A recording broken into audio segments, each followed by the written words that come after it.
And police taped off the little girl's home around 9 p.m. The instrumentalities. Investigators unearthed the truth. 3 years later, the accused Arizona... No new updates at this point, no searches that we know of. So hopefully someone will see something and call authorities in Tennessee soon. What's your name? Santa. It's just time to move on. Residents of the community are now being warned to stay vigilant. Hear anything? Is it a scream? Right now it's 6. The search for Madalena Kojikari gaining extra firepower. And it's not from police. It has now been 67 days since the 11-year-old was last seen. Cornelius police have said her mother and stepfather are not being forthcoming.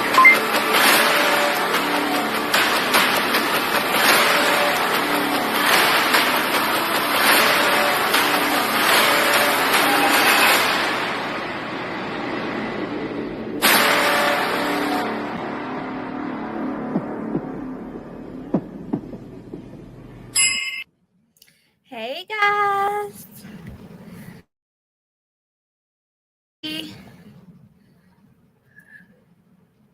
Let all of you wait a few minutes. We all had, oh wait, sorry, really lazy weekend. And it was back at school, and my phone's going really slow. So I didn't get to see y'all for a few days.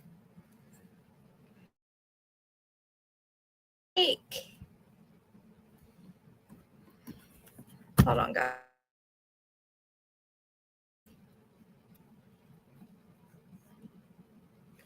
All right. Silent J was number 1 tonight.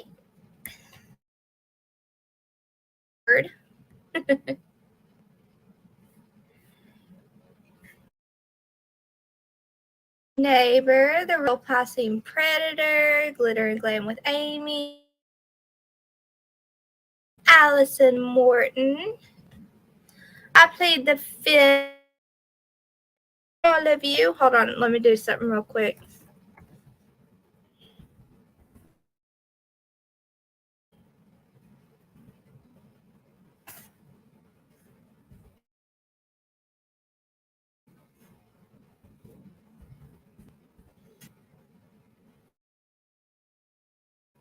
I'm still feeling like I still don't feel so hot. I think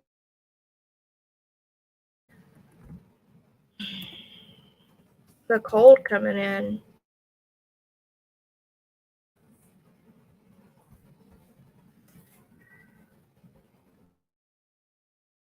I'm just doing my hashtags, guys. Give me just a second.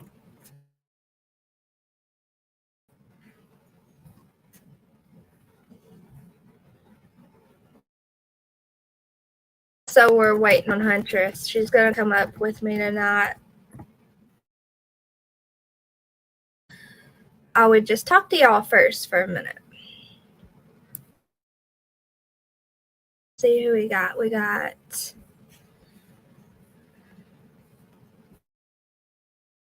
number 6, Julie Delk, Darzil, Moto Mom. I try to set it to have 30 minutes notification, and then I'll go live. But I'll just try to get that 30-minute schedule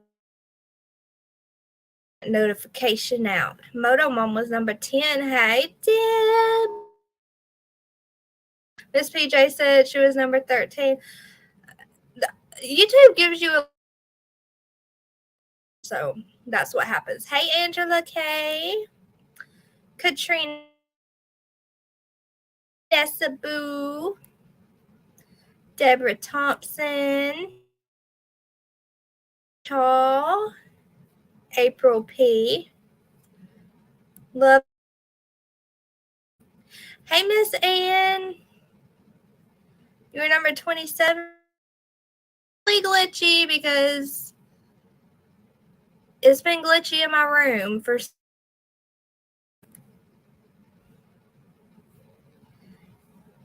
Hey, Shani B.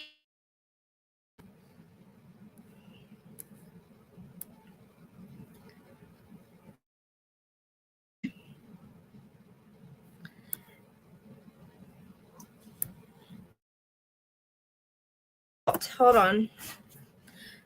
Y'all wait right here. Don't go nowhere, okay? I almost just ended the whole stream. Hold on, I'll be right.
Pat Gaines, Undercover Mermaid, Miss Chewy.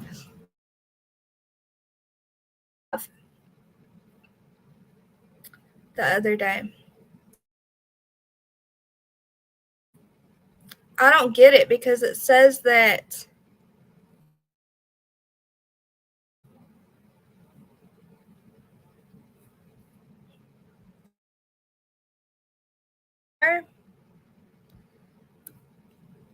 let's see if that helps. It has one bar. It makes 0 sense. And my Wi-Fi is right in my hallway. No.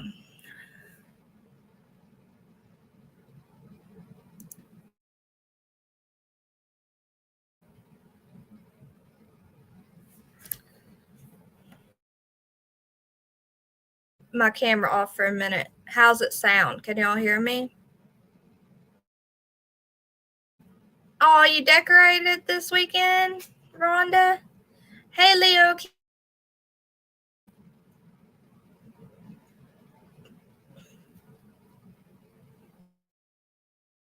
36. Thank you for hitting the like. Okay, y'all can hear me okay?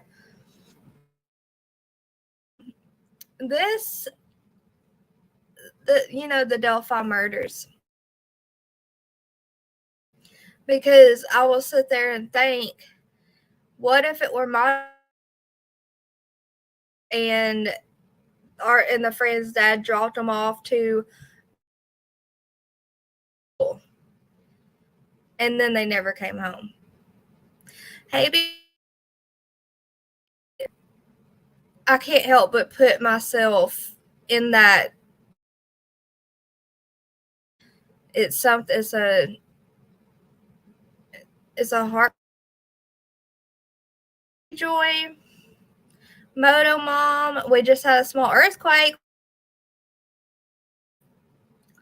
Oh my gosh.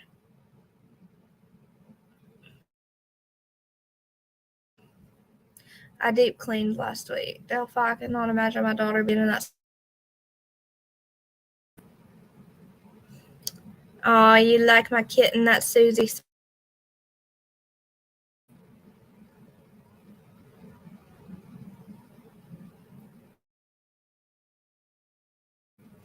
Hey, Huntress, tell me when you're ready to come up. Hey, Laura Woodhams. Y'all, I think I'm going to.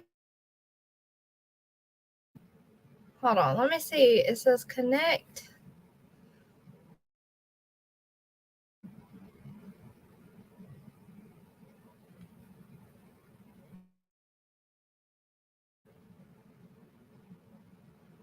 Hey, I plead the fifth.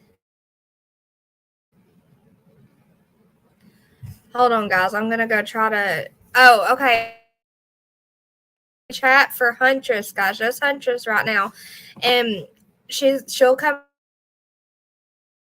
Okay. There you go, Huntress. I'll be right back.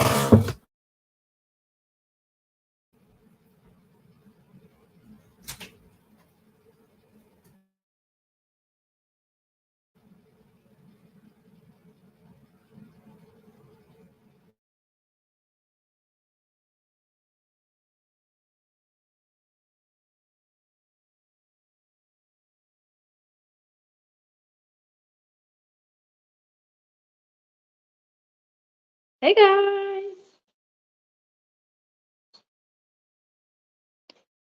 how are y'all?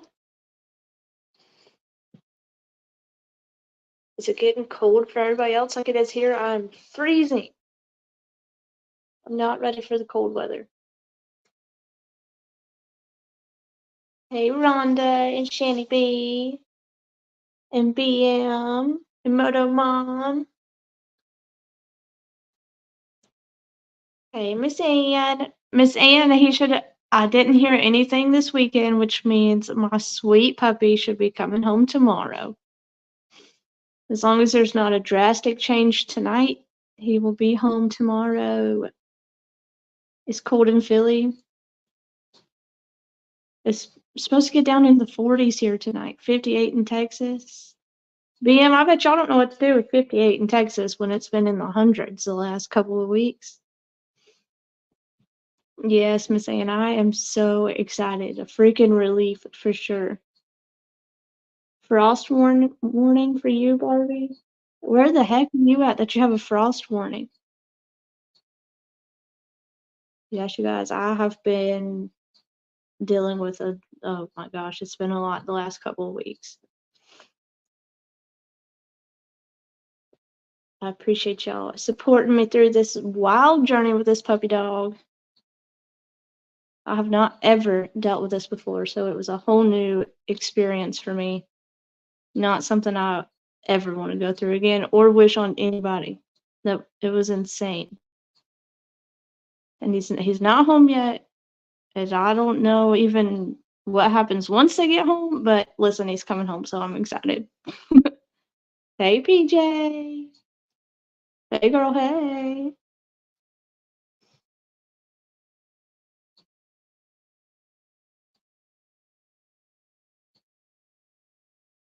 Dolphins. That's awesome. My mom, when she was in high school, worked at the Dairy Queen in Powder Springs.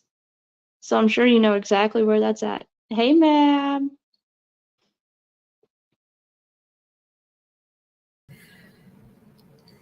And Joshy. Marilyn, Blue is supposed to be coming home tomorrow. Amazing. Dawson, do you work there too? That's amazing. That is so cool. You don't run into so many people that, like, my mom worked there in the 80s. So it's cool to hear about somebody else working there. Miss Chewy, you worked at a Dairy Queen too? Okay, how is my internet now?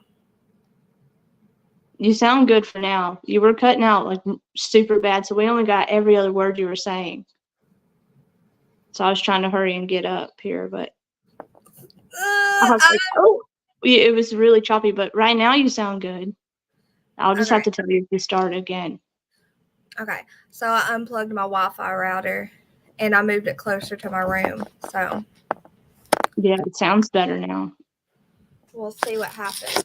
What I was trying to say is the Delphi case, I've never really covered it or talked about it because it makes me so sad, because what I couldn't imagine is my daughter being out of school for the day and at a friend's house, and that friend's dad or parent dropping them off at a bridge to hang out and then them never coming home. Right. Oh, I know. I just can't help but put myself in their not in their shoes, because you could never go through that unless you were, going through it. But I can't. I can't help but imagine how heartbreaking that would be. So Yeah, that's insane. it was amazing. I had the best night, y'all. So I'm I'm not saying that the parents couldn't trust what was it, the grandma that dropped him off?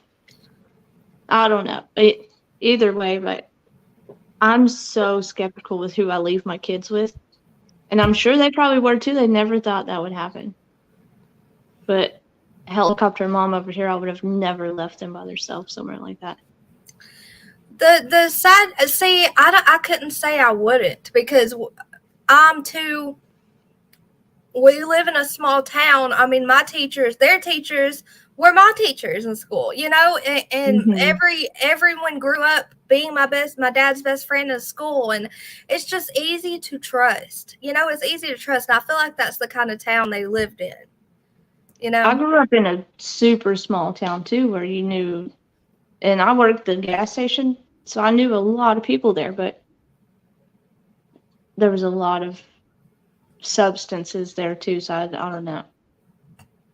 I know I drive my kids crazy now going through all this and reading all this stuff. It's because they asked, can I go ride my bikes the other day?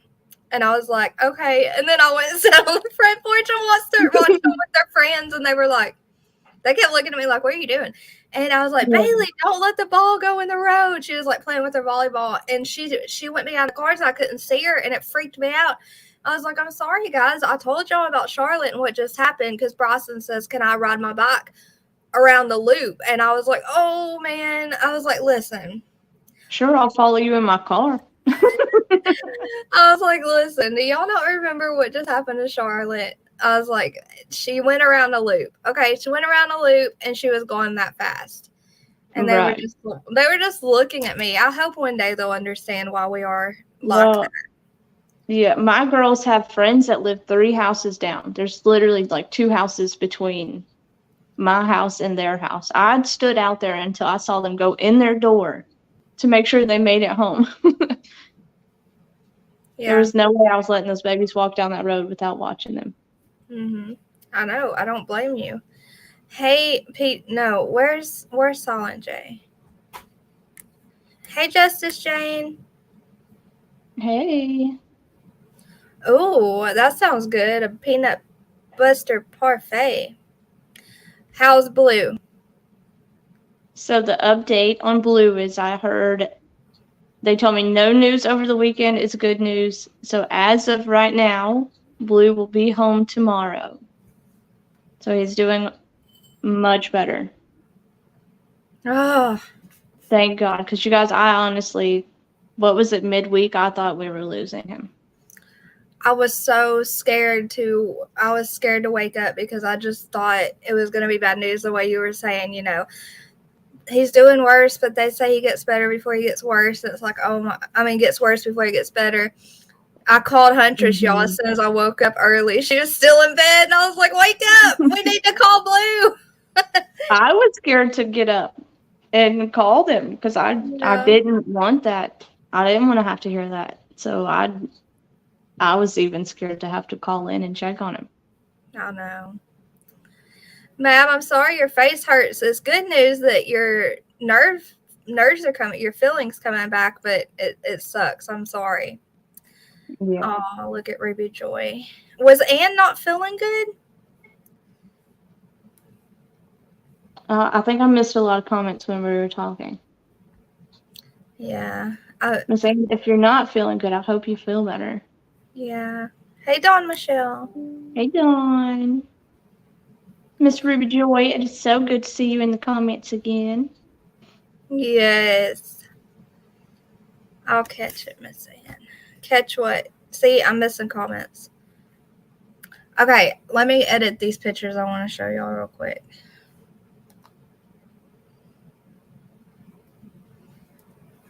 Let's see. I sent you a picture of my new puppy. Okay, hold on. Let me figure out. Liver set. She said her liver's been hurting her. Ugh. Oh. Is it this week that she starts chemo up again? She already started last week. Oh yeah, I forgot she had it. My brain is so fried from the past like 3 weeks. It's not even funny. Yeah, she started last week and she did good. There wasn't a lot of Good. side effects or anything that I heard. I watched her lives. Like I knew she started last week. I'm just out of it.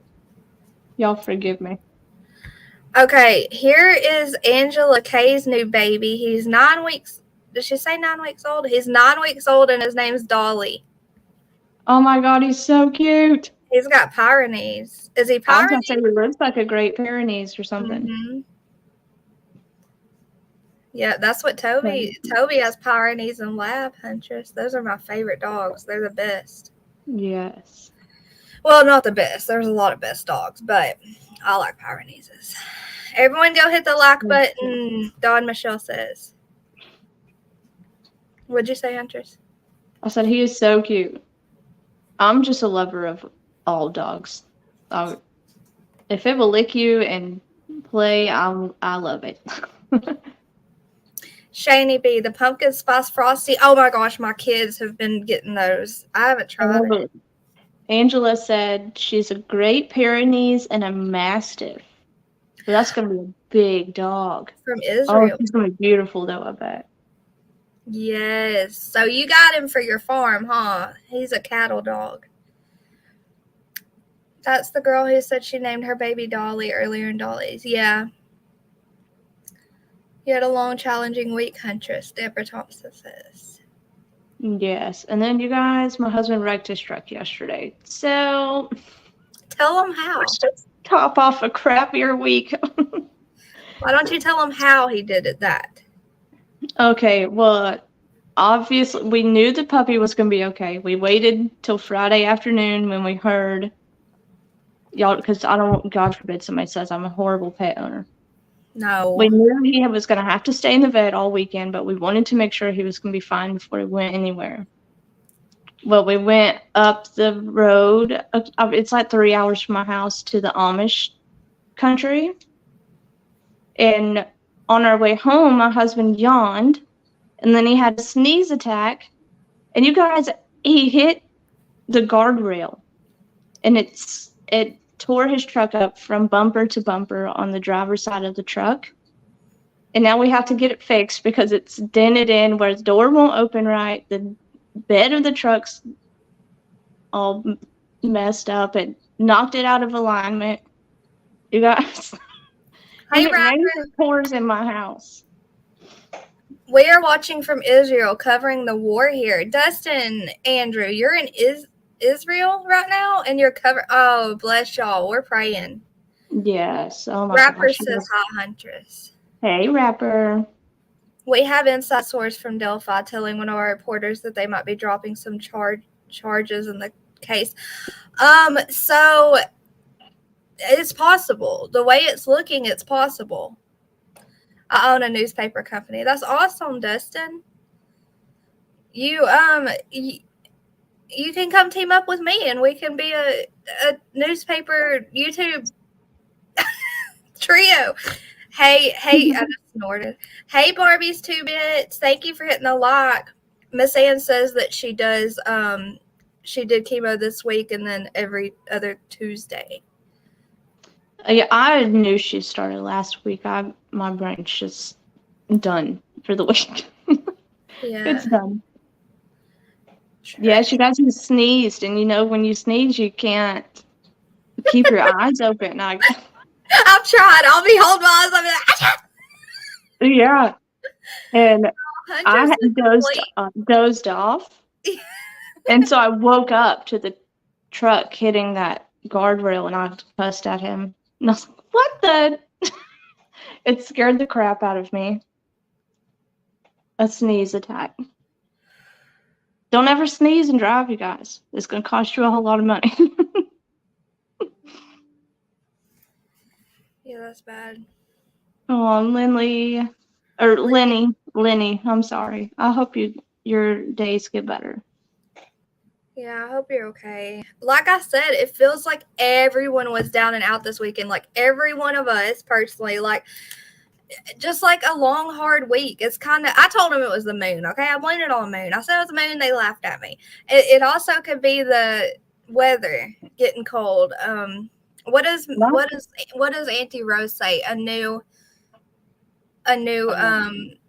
not Mine has been the last 3 weeks that have just been rough, but hopefully we will move past it. This is a third thing and I'm done. I quit. Yeah, it comes in threes. Okay, so a new timeline. Thank you, Undercover Mermaid. Yeah, we must be on like her new timeline with her. Okay, three dot and Undercover. No, because they're always. Funny story, when my grandson was 12, he wanted to ride the four-wheeler. I said no. Well, Mama, you have already ruined my life. You're afraid to let me do anything. Yep. Sounds like my kids. Listen, Bailey said, can I put on fake eyelashes? Well, I've been letting her put them on, right? And last night I was like, no, you know what? You're too young for those. You don't need fake eyelashes. And she was like, don't ever talk to me again. I was like, who's going to take you to your friend's house in a minute? Chicken tea. Oh, Tashi's doing the chicken tea, guys. So you guys all wanted the chicken WHORE tea. We put it on the side. And the new Musky Rats tea. Y'all see how cute that rat is? I wish Sassy7 was in here because she got this. It's not. Did you hook it up right? It's not popping up. She put a space. You have to do chicken tea, one word. Oh, okay. I was waiting on to see if it came up. So, and I put in hoodies. Let me see if you want to team up for it. Okay, Dustin, email me if you think we can team up on anything. Email me. I'm all for it. I'll put my email in here, and then I can give you my number to like message me because I know emails are annoying. I mean, text me. Dawn Michelle, my husband's Ford truck, she put the sneezing emojis. You guys, it makes it worse that we've only had this truck for like 5 months tops. It's a new truck, which makes it even worse. It's brand new. The hoodie one didn't work either. Did I put just hoodie or with an S? Something popped up. That was Tashi's. That was Tashi's. Okay. Wait, I don't even see the hoodie in here. Hold on. Oh, yeah, it's no S. Okay, so here's the hoodies, guys. Without an S. Hey, Zircon. What did 3 Dot do? Hey, Carla Bollinger. I was happy in the background. You can go back to the background.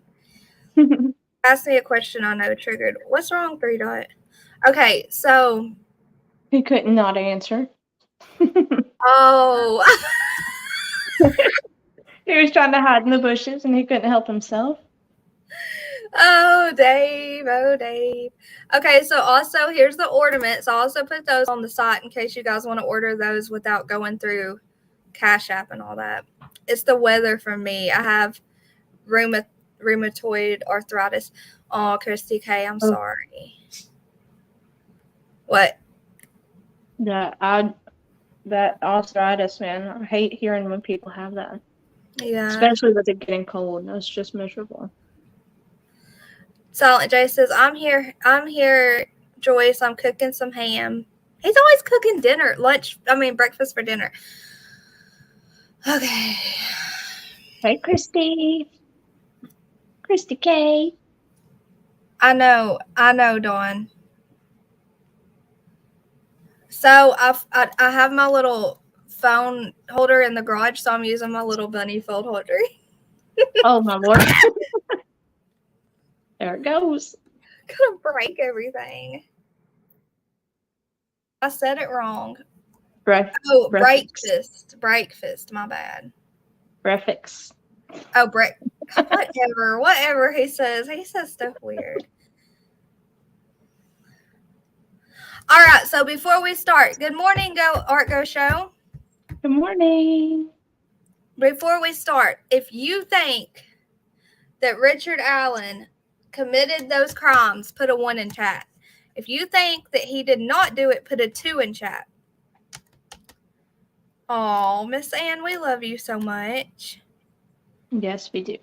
Put a 1 in chat if you think Richard Allen committed those crimes. Put a 2 in chat if you think he did not. Okay, Linus.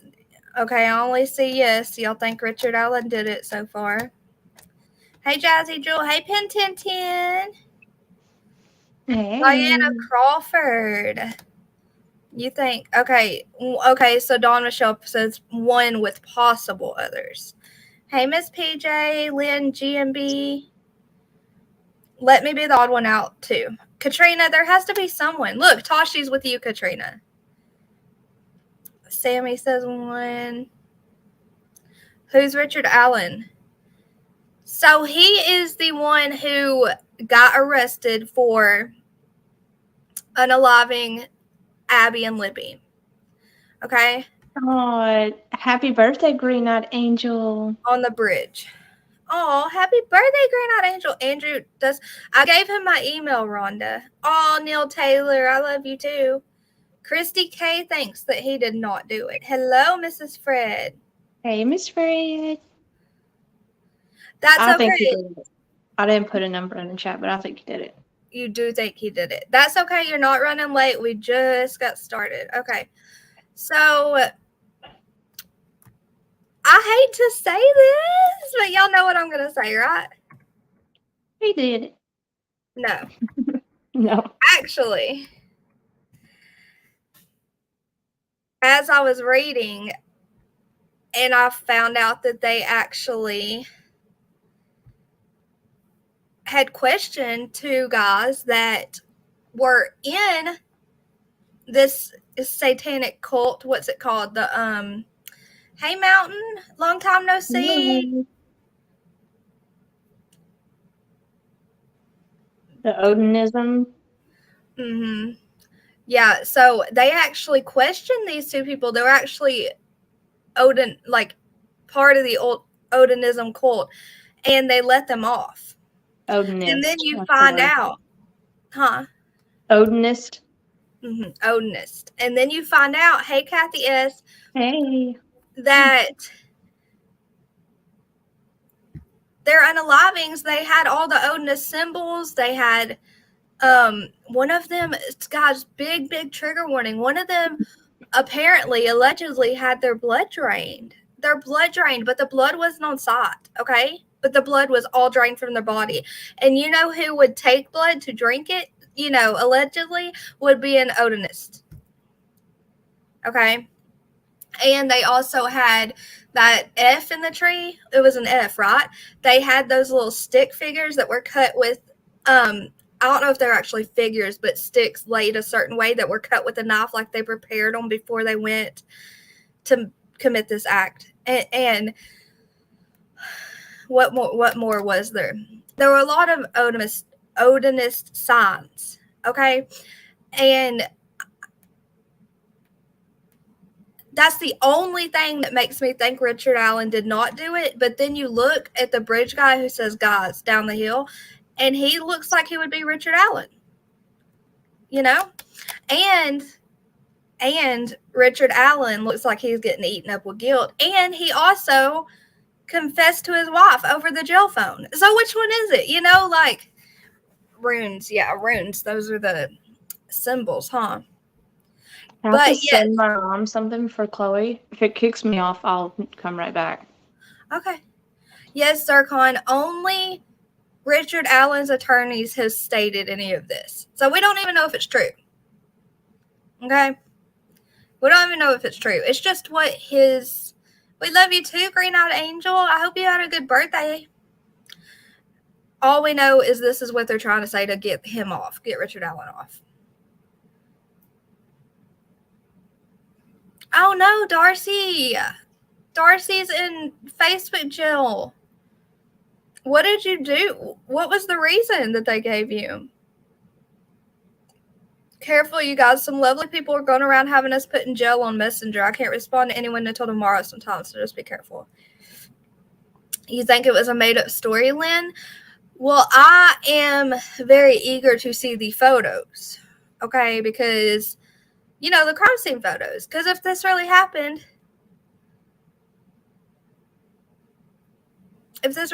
they would have crime scene photos. I believe that the defense is throwing everything out there just to taunt the jewelry pool. Barbie's 2-bit says E. Okay. I'll look at the email. I think he's being threatened in prison by Odinist. I If don't this know. is just made up stuff to get him out of this, it's absolutely disgusting. This is babies' lives that they're playing with. That's not funny. Like, so I almost hope that that's what happened and it's not just some crap to get him off. Right? And if it did It's happen, they're going to have awful the... as that says. Yeah. It sounds awful, but... You did not share any bad photos, Darcy. What the heck? Is Josephine in Facebook jail? Because if anyone is, it would be Josephine, okay? Okay, Andrew, I got your email and your number. Okay. So what I want to do first is go to the Wikipedia story of Abigail Williams and Liberty German. There are some crime scene pictures out there. I got to have that t-shirt. Miss PJ, look. Oh, I forgot the thingy. What is it? Did I put this one in? Okay, well, anyways, it's on the merch site, Miss PJ. Whenever you're ready, it's on the merch site. I sent one to Sassy7, and she loves it too. Okay. But anyways, it says on February 14th, 2017, which that was Valentine's Day, the day their bodies were found. The day this actually happened and someone took their lives was on my birthday, February 13th, 2017, which is, oh my gosh. It's okay. It says on Valentine's Day of 2017, their bodies were discovered on the bridge. No, near the Manon High Bridge Trail, part of the Delphi Historic Trails in Delphi, Indiana, after the girls had disappeared from that trail the previous day. The unalivings have received extensive media coverage, in part due to video and audio recordings released by law enforcement that came from Liberty, which they call Libby, from her cell phone. So, guys, did you guys hear that there's a whole other minute of audio recording from that video that was on Libby's phone that has not been released yet, from where he says guys down the hill? Did y'all know that? Yeah, so there's a whole other minute we haven't got to hear, so I wonder what they hear during that minute. The defense first said RA had medical issues and was determined not true, so they had to make up another story to say why he confessed to his... Oh, okay, yeah, okay. So they made up the story of he confessed because he was being threatened, right? Is that what you're saying? You can see the crime scene photos on there. Where, Dustin? The email he sent you, I think, is what he's saying. I'll look in just a second. I'm doing a live on Uncommon Spiritual Beliefs, kind of like it is. What's this doing tomorrow night? Turtle Island is usually 9:30 or 9:45 Eastern time. So it's 10:30, 10:45 Central for me. I think the mannerism... It would be 8:30 for us, not 10. Oh, okay. So Virginia is Eastern time, right? Yes. So they're an hour ahead of us. Okay. So it's like 9:45 Eastern time. Almost every time Undercover Mermaid. I think the mannerisms of body type and voice should be used. The guy probably lived within a 10-mile radius. So you don't think it's Richard Allen 3 dot? No one has heard it, apparently. He confessed to his mother and his wife over the phone in jail. 3 dot. And they're trying to say... Several times, didn't he?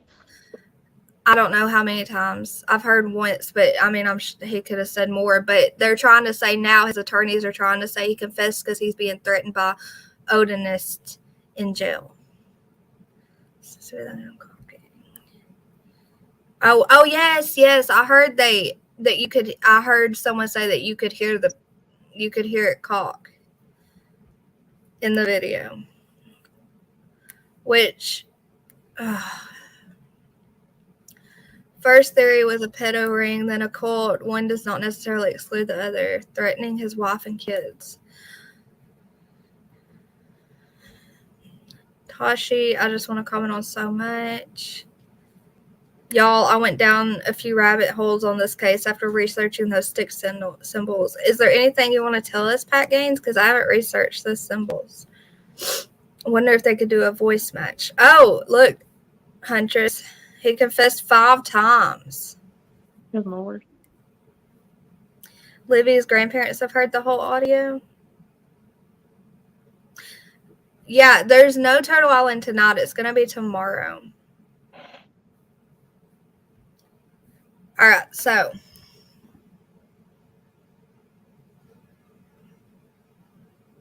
Who's had like threatening calls though? They would have all that recorded in jail. Or if his wife called and told him, hey, we're being threatened, they would have recordings of all that.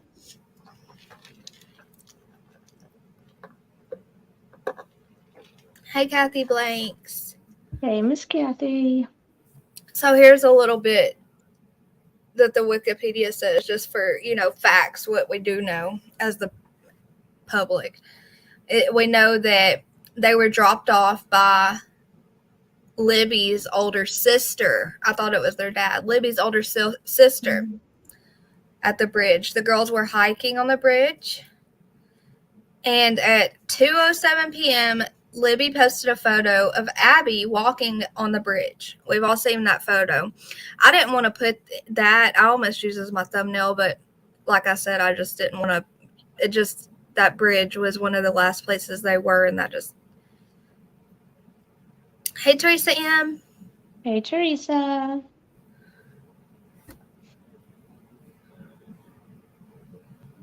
Older sisters. She was going to work.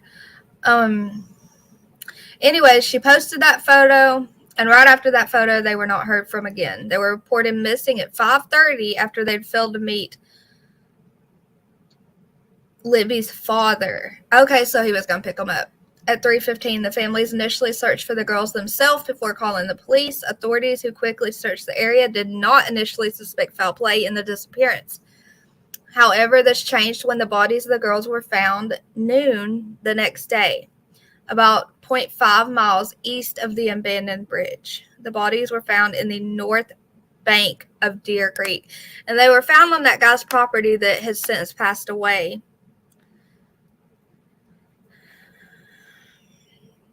R.A. with Richard Allen was never threatened. I don't believe he was threatened either. Signs in jail warning they're being recorded. I don't know, y'all. So we remember the sketch of the suspect, and both sketches of the suspect look nothing like Richard Allen, in my opinion. Okay. Almighty fineness.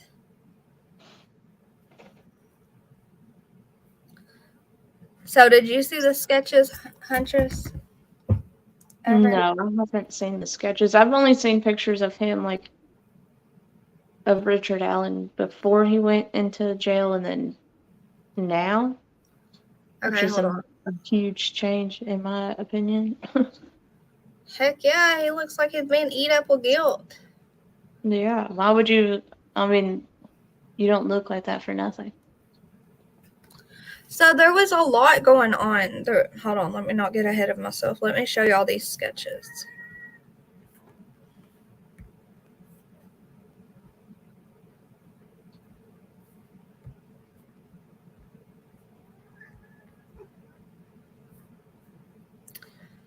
Little star or little deer, other symbol I found in a music video called Guardian, and it was of a deer with horns, an identical symbol on its forehead as the second girl had on her. How did you find out what symbols they had on them, though, Pat Gaines? Where did you see that? Oh, that creeps me out. Okay.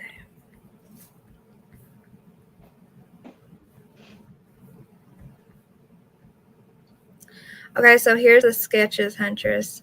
The first one is the first sketch, and the second one is the updated sketch.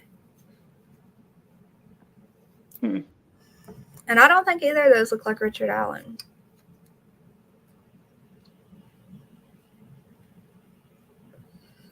No, not that I can remember what he looked like before. That second one, though, looks like that young guy that they were catfished by, supposedly. So,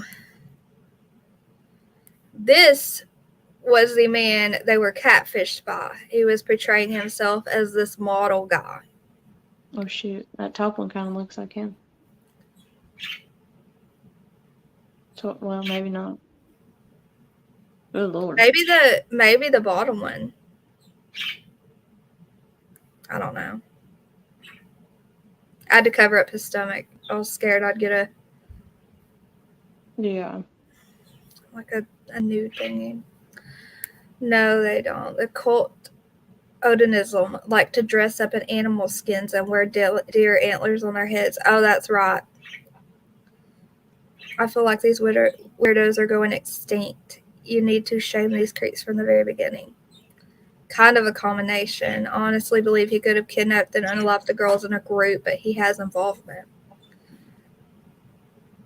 He has to have involvement, right? He's playing crazy. A lot of people think he's playing crazy right now. And if he's playing, he's doing a good job because he looks like he's just like whittling. You're not muted, but bless you. Dang it. That might be why I was skipping so much if I'm not connected to my mic.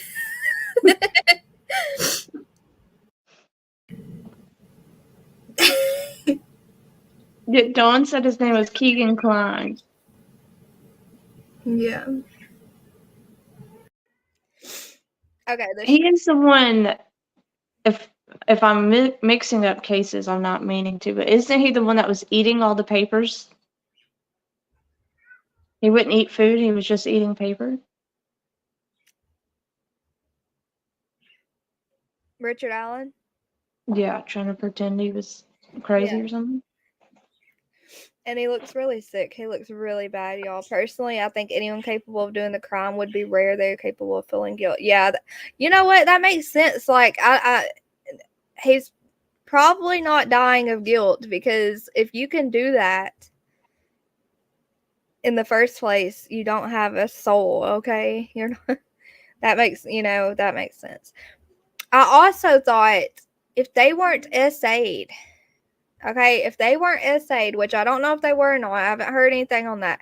If they were not, then what would be his reasoning for doing that? Because usually a creep's reason for doing that would be to have their way with them. You know what I mean? Mm-hmm. Which made me think it would have been cult involvement. Thank you, Darzilla. What's he saying 3 about? He went in crazy ward after the murders.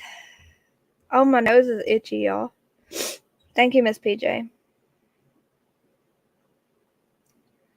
Richard Allen. Yeah, there you go, Huntress. It was him. Okay, that's what I thought, but I don't know a whole lot about this case, so I wasn't sure if I was mixing that one up with another one. Hey, Anna. One of the girls had an asterisk. Asterisk?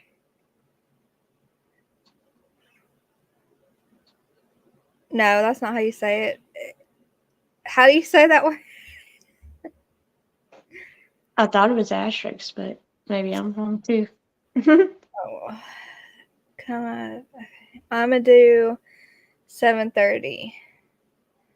Oh, and a cover mermaid. You should have. My company has been covering this for 6 years. Itchy nose. You're going to kiss a fool. Oh, no, Darcy. I don't want to kiss a fool. I hope forensic. So I hope so, too. They have to be able to do something. And they've had that video for 6 years now. So, hey, Donna Clark. So if the security. John Phonics. She's back. Asterisk. You said it right. Asterisk. Yeah, I said something right. Okay. So if the cameras did not show a group going into or out of that area, and he did it, what would have been his reasoning? If the fluid draining claim is real, I'd wonder if the perpetrator is experienced in hunting or farming. And if and Richard Allen is experienced in hunting, at least hunting. I don't know about farming. That's What Richard. makes it even more disgusting is he has a daughter their age. And then didn't he go to that bridge with his family not long after or before? Yeah. Yeah. Oh my gosh. So the grainy photograph appears to capture a Caucasian male, hands in pockets, head down, walking on the rail bridge towards the girls. And of course, we know he says, guys, down the hill.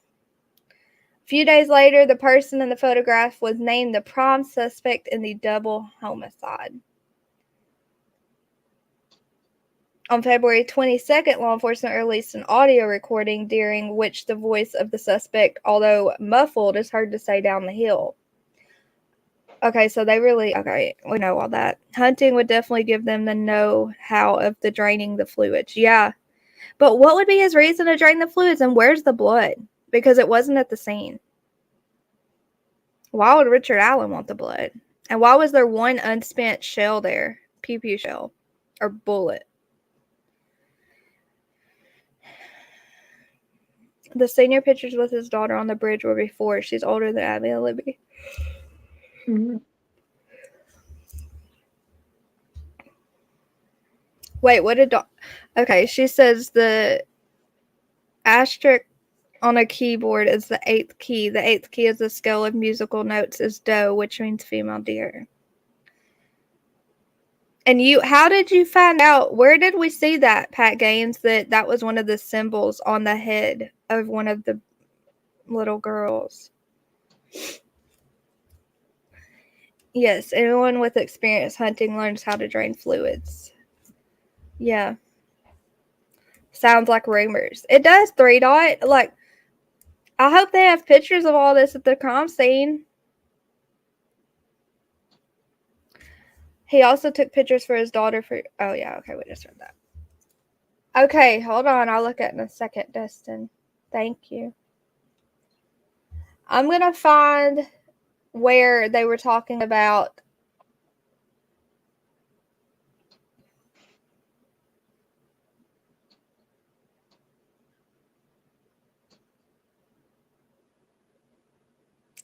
Okay, so here's what it says. Attorneys for Richard Allen contend in court documents filed that their client had nothing to do with the crimes and that the girls were unalived as a part of a ritual sacrifice. Trigger warning, y'all.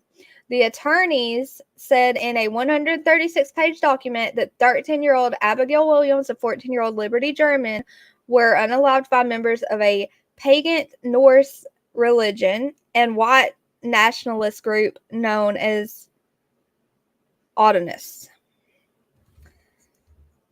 They also requested a hearing to present evidence that the search warrant for Allen's house was based on faulty probable cause and should be suppressed.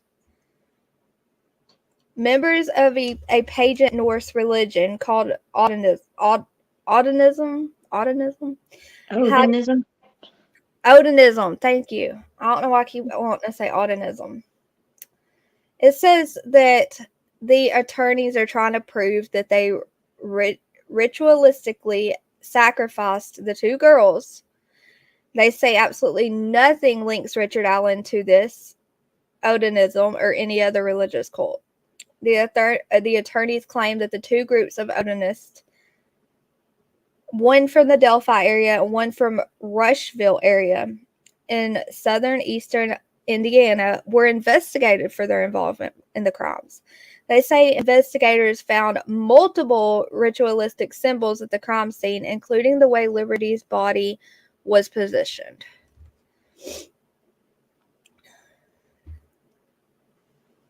Okay, is that all we get on this one? The defense filing claims possible Odinism signatures, including ritualistic symbols, were left at the crime scene, but that investigators abandoned that angle. So I don't think investigators would just ignore such a big clue. You know? Like, come on. Right. Miss Chewy, I agree with you. What'd she say? In my opinion, the defense are desperate and they're grasping for anything and everything. That's what I think. I go back and forth so bad, y'all. I'm a flip-flopper. The fluid draining could be part of a fetish. Oh, goodness gracious. I believe something's definitely off with this whole case.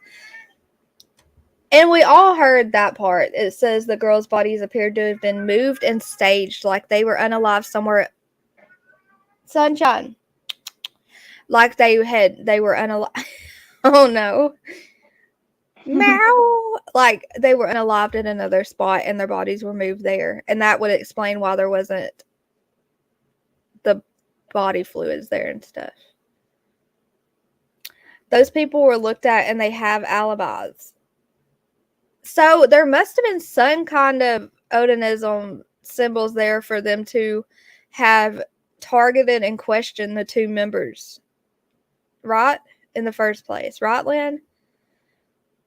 This crime is so much like the lyric in Elizabeth crime in Ohio that's never been solved. So where's animal skins and hoods? I think he was just dressed up for the party. Donna, I don't think he was like part of it. But yes, like what he was wearing. The rumor is the girls were unalive because one of their moms was in a relationship with a different race person. Oh no.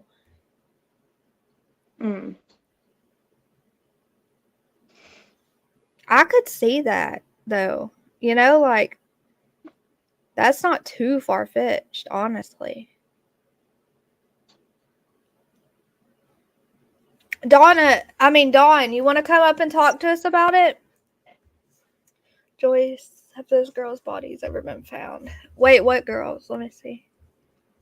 The Elizabeth and I can't remember the other name she said. Lyric. Yes. He was a shaman. Oh, goodness gracious.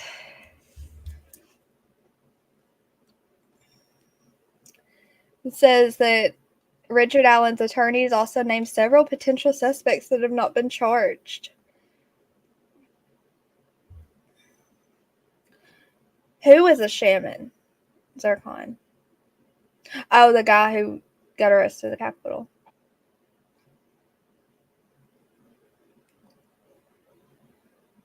They might be dropping some charges because the police messed up. I saw him on an interview talking about how people don't understand why he dresses like this. The Odinist sect is supposedly a pure race belief thing. See, okay, with all that, and then knowing that there were two Odinists questioned in the beginning, it just makes me wonder. I don't know. They were never suspects and they moved on with the investigation. Remember that guy at the Capitol? Yeah, I remember him, Pat Gaines. He was like the super hot guy that everyone was like going crazy over and he got arrested.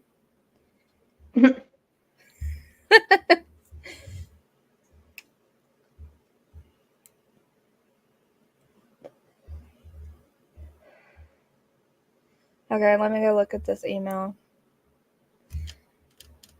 If a thing becomes a thing within a month, it's BS. I know. I agree.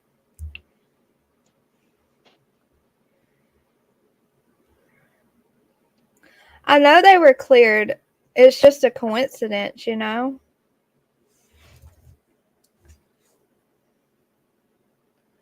Oh my gosh.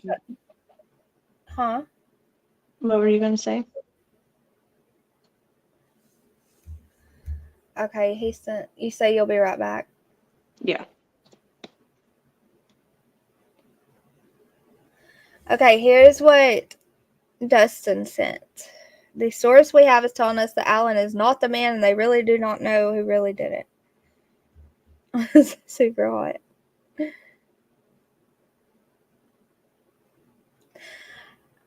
Eight things to know. Overwhelming evidence in this case supports the following. Members of a pagan Norse religion called Odinism, hijacked by white nationalists, ritualistically sacrificed Abby and Libby. Guys, this is a big trigger warning.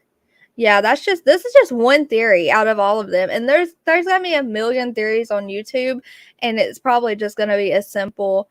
This guy's evil and decided to have, use it was a crime of opportunity,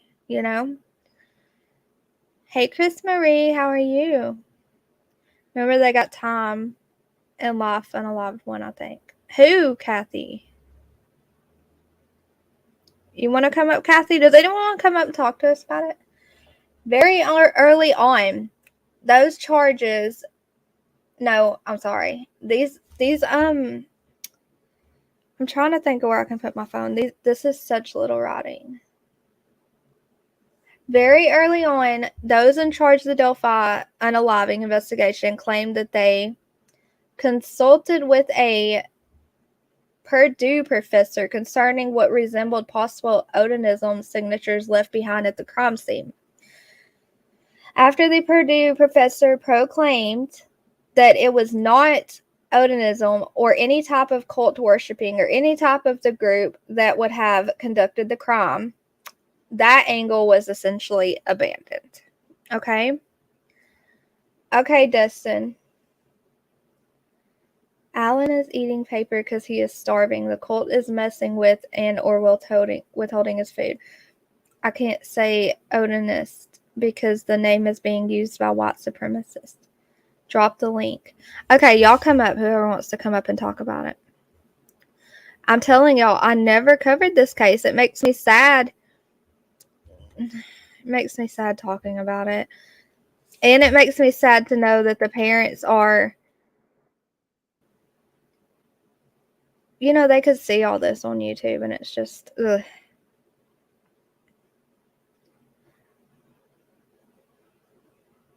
Pat Gaines was in the rabbit hole.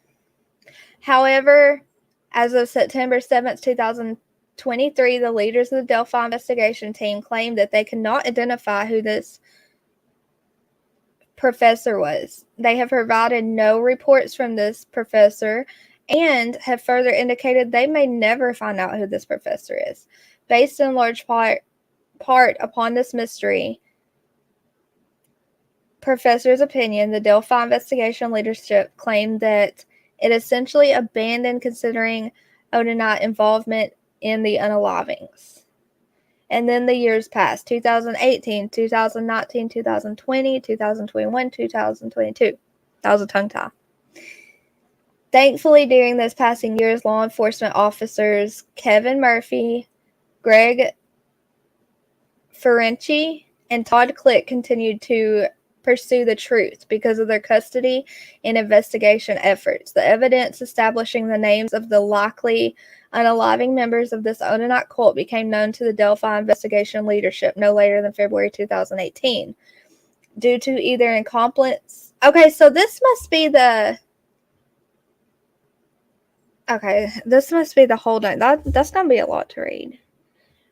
One doubt is that Alan originally called in as just a person near the bridge. Now the cops lost the recording of what the witness of that witness interview. The same authorities that had immediately cleared the call. Okay. And they also can't figure out who the professor is. So that's kind of weird. Hey, Sergeant Joe. I'm glad you're here. I think Alan is in a dark web group. That's possible. There has to be a reason he did this. What was the reason?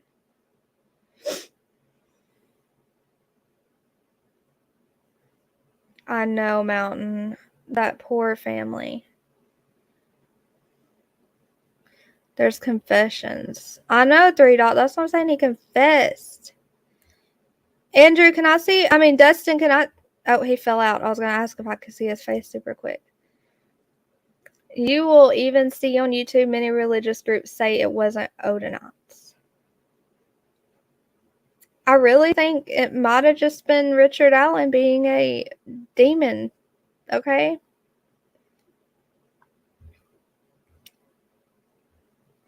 But a lot of people also have a different belief. And that, I mean, you gonna believe whatever you gonna believe. Hooked on Phonics is in the house. I was muted. I'm here talking to you. Uh-oh, you're echoing. Damn it. Okay. Dang I'll be it. back. Okay, I'll pin it. You don't think he's like some freak that just like a wannabe in the cult, and so he did things that they could do, so they're able to try to blame it on that? Maybe. You know, I don't know. I don't know. Like if he ever tried to be in it, maybe he was denied, and now he's just gonna do the things they do to, I don't know. 3 Dot me either until this case. Can I see your face for 1 second, Dustin? Okay, I'll see you. You're good. You want to turn it? Okay. All right. Hey, Dustin. Hello. How are you? Tired, but I'm here. Okay, so I see you sent me those court documents, and that was basically the one. Was that the 136 filing that his attorneys filed to the court? Yes, those are the ones. Okay, cool. Hey, Janet. If you go on gavin.fish.com, you can see the crime scene photos. If you want to look at them, it's just pictures of their clothes. Cabin? Gavin, GAVIN.fish.com. Well, gavinfish.com. No, Gavin, GAVIN. Gavinfish.com. Yes. Okay, I got you. Go on there and take a look at what you see, because it does show the actual crime scene photos, not of the bodies, but of actual clothes that were in the water. Okay, let me see. Cases. It's GAVIN fish.com, all in one. Okay, I found it, but and then I see the case. Oh, I see the pictures. Those are the actual crime scene photos of the clothes in the water. Oh, man. So the guy that took those pictures was one of the detectives. Now, the texts, have you heard about the texts that were leaked out about how the girls were basically laid out, how they were found?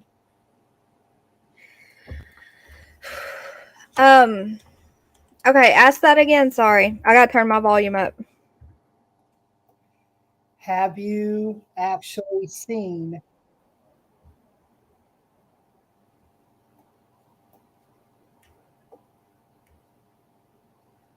Have I seen what? Have you seen or actually looked at the leaked text messages that were sent out over the internet about how the girls were found by one of the volunteers? He leaked out a text message describing exactly how the girls were laid out and what he found. Google it. And you can also listen to the police scanner of them finding the girls too, which we have. Oh my gosh. What did the text messages say? Basically, one of the actual people that found the girls. Hold on, let me come back in real quick, okay? Okay. Okay, hey Dawn. Hey, am I echoing? Nope. Good deal. I don't think. Yeah, I no. hope not.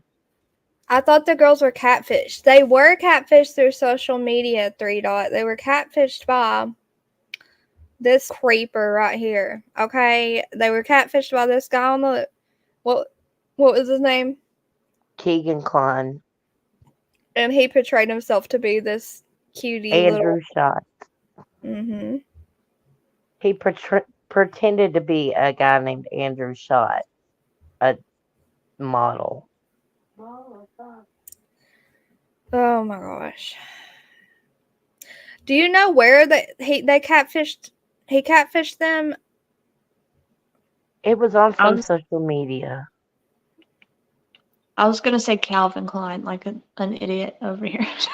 Do you know who that Keegan guy looks like? He resembles a lot of the Monkey Michael Vaughn, the bigger guy that was arrested in that case.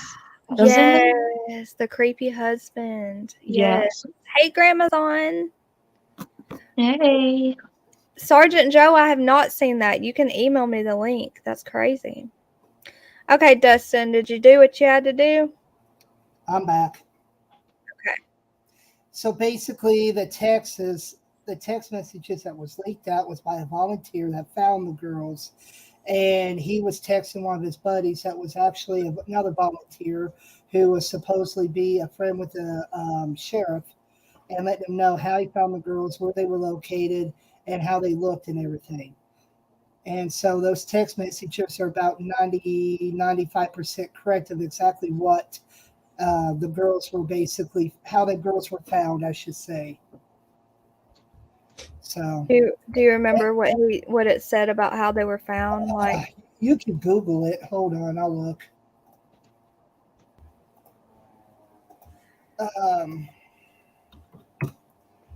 Because if I remember correctly, they might have been taken down. I'm not 100% sure. I'm sure they were.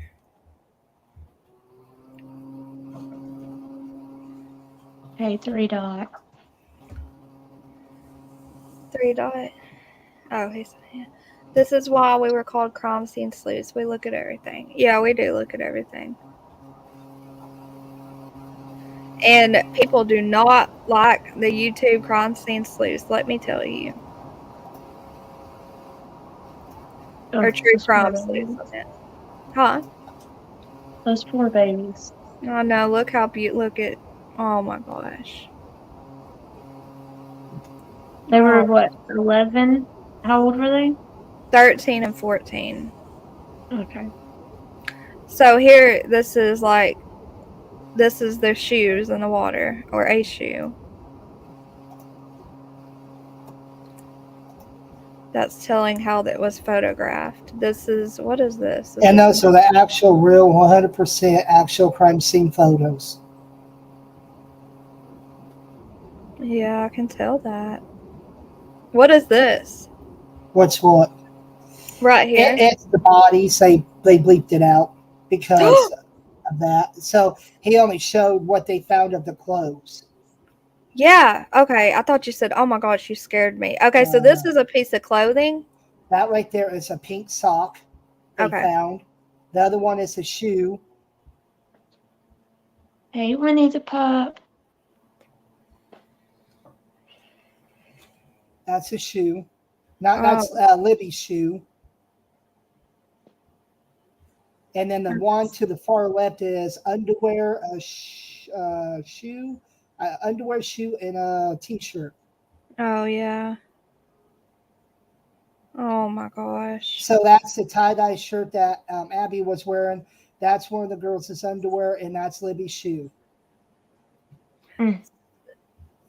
So Abby was naked when they were found.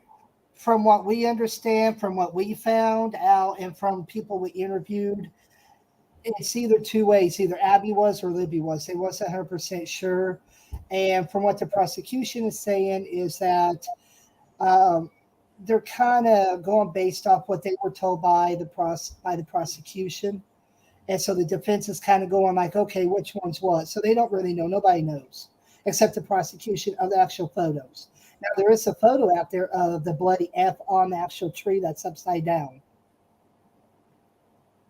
Oh, man. Okay. Yeah. So when we've been out there reporting, and I got 3 people out there reporting, we got inside source that's basically saying that they might be dropping the charges because of the police that messed up. Because think about it, Dumpling, they arrested Allen about a week or two before they was going to vote in a new sheriff after Lesenby got beaten out. Think about it. Yeah, So they might have just wanted an arrest for that election. They don't really know. And then you got the Florida fires where 3 black girls got mysteriously killed in a fire and the house basically burned mysteriously. And there's a sheriff and his son that were covering up that fire in that case. And it's still unsolved. It happened about a week after the Delphi case. And that's within Carroll County. Look up the Florida fires in Carroll County. It's a big thing. And so they're thinking that somehow that case and the Delphi case might be linked together somehow. They're not because of white sure. supremacists. Well, that too, but also because there is a video that was on YouTube of the city council meeting with the prosecution. He was asking for more money for the court that was going to happen, the court case and stuff. And they were trying to ask him, saying, hey, what do you need the money for? He would never say what he needed that much money for. So there's a big blow up there, Dumpling, about there is a lot of corruption in the police department in Delphi. And also there's a lot of corruption within the city council too. And also, I mean, if you look at it with this case being as popular as it is, they think ISP is hiding a bunch of stuff that basically the public should know, but they don't want to release it because it might come back on them. So it's a big topsy-turvy right now. I mean, if you think about it, when Allen was actually arrested, it was the 2 weeks before the sheriff was being elected. When they did the search warrant, it was 3 weeks before the sheriff was going to be elected in Delphi, right? Mm-hmm. But you cannot base it off of the actual witnesses. We've seen the witnesses. My reporters interviewed saw the witnesses. We can't interview them because they're gag order. But we've seen who they were. And before all that happened about the gag order, there was people that interviewed the witnesses, and they cannot really actually put Allen actually on the bridge during that specific time. He's stoned. Yeah. So there's nothing saying, Dumpling, that he was actually seriously 100% there on the bridge. Yes, he told a conservation officer he was there, but look at the actual time he showed up and the time he left.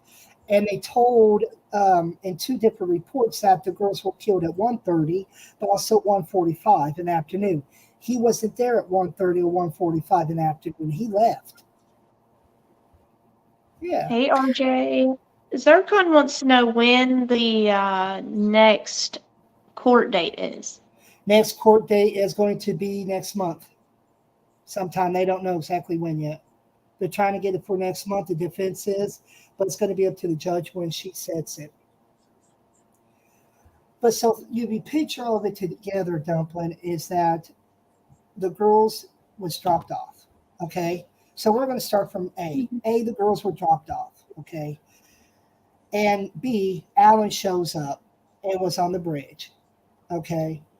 But the time frame he was on the bridge was from about 1:20 to 1:30, they say, but there was also different reports of what time he was actually there. So you can't really go and say he was there at this time because nobody really truly knows. But from what he told the conservation officer, he showed up at 1, left about 1:30. The police report said the girls were killed at 1:30, 1:45 in the afternoon, so he cannot be there. Now, you think about the 2 sketches. You got the old sketch of the old man, right? And you got the new sketch of the younger man. The younger man sketch is of Anthony Schatz, which is of Keegan Klein. That bottom one right there, Dumpling, is also of Anthony Schatz. If you go back to the last actual interview of the ISP, when they did the last actual interview publicly, and they showed that picture of him, and they explained what they were looking for and why, it adds up to Anthony Schatz, 100%. You have to pay close attention to that interview and match it up with that. So you think Anthony Schatz? Is that what you're saying? They were saying that Keegan Klein somehow knew Richard Allen. That's not true. But how did Allen actually know the girls were going to be on the bridge? How did he actually really 100% knew they were going to be there if he did it, if he did do it? Okay, if he's 100% guilty, how did he actually knew the girls were going to be there? Think about it. The last one to ever talk to Libby actually alive was Keegan Kline. He was the actual one to talk to him alive on social media under the Anthony Shots social media page. Think about it. Put two and two together, Dumpling. Yeah. Okay. I'm Googling the Anthony Shots guy. So what do you think? For you know everything there is to know that the public knows about the case. You've been out there. You've seen the crime scene photos. What is your conclusion right now? Your personal... I don't know. There's so much corruption going on. There's so much of this and that being said. I mean, it's hard to say what. I mean, if you think about it, okay, the girls were dropped off. And then, okay, so let's start from the beginning. Keegan Kline owned Anthony Shots' social media page. Okay, he was getting nude pictures from young girls and stuff, okay, being a pervert, plain simple, okay? So he was talking to Libby and Abby a day before they were going to be on the bridge, okay? He was supposed to meet Abby and Libby on the bridge the next day. He never went. For some reason, he will not say, but he never went and met them on the bridge, okay? Then the girl showed up, okay? Then about probably, I think they say it's an hour. People say it's 30 minutes. Nobody really knows. But Rich Allen shows up. He was there on the bridge looking at a stop ticker on his phone. He said he told the conservation officer, okay? He was looking at fish in the pond from the top of the bridge. He was looking at fish, okay? Then he also told the conservation officer he was there from 1 to 1:30 or so, they say. Nobody really knows. There's two different timelines. Then the police said that the girls were killed about 1:30, 1:45 p.m. Okay, that's when they estimate they were killed. Richard Allen says he was not there during that specific time frame. Okay, but then they went ahead and they started doing the interviews with the witnesses and stuff, and the cops could not really piece together, are these credible witnesses? Do they actually really mean what they say? Are they telling the truth? Do they say they seen who they say? Can they actually point him out in the actual courtroom? You know, do they actually knew what he was wearing that time? Do they know how he was walking, how his voice sounds, all that? They can't really put two together, Dumpling, because there's no way a credible witness could be a credible witness unless they can 100% from A to Z go through the whole entire timeline without even hesitating.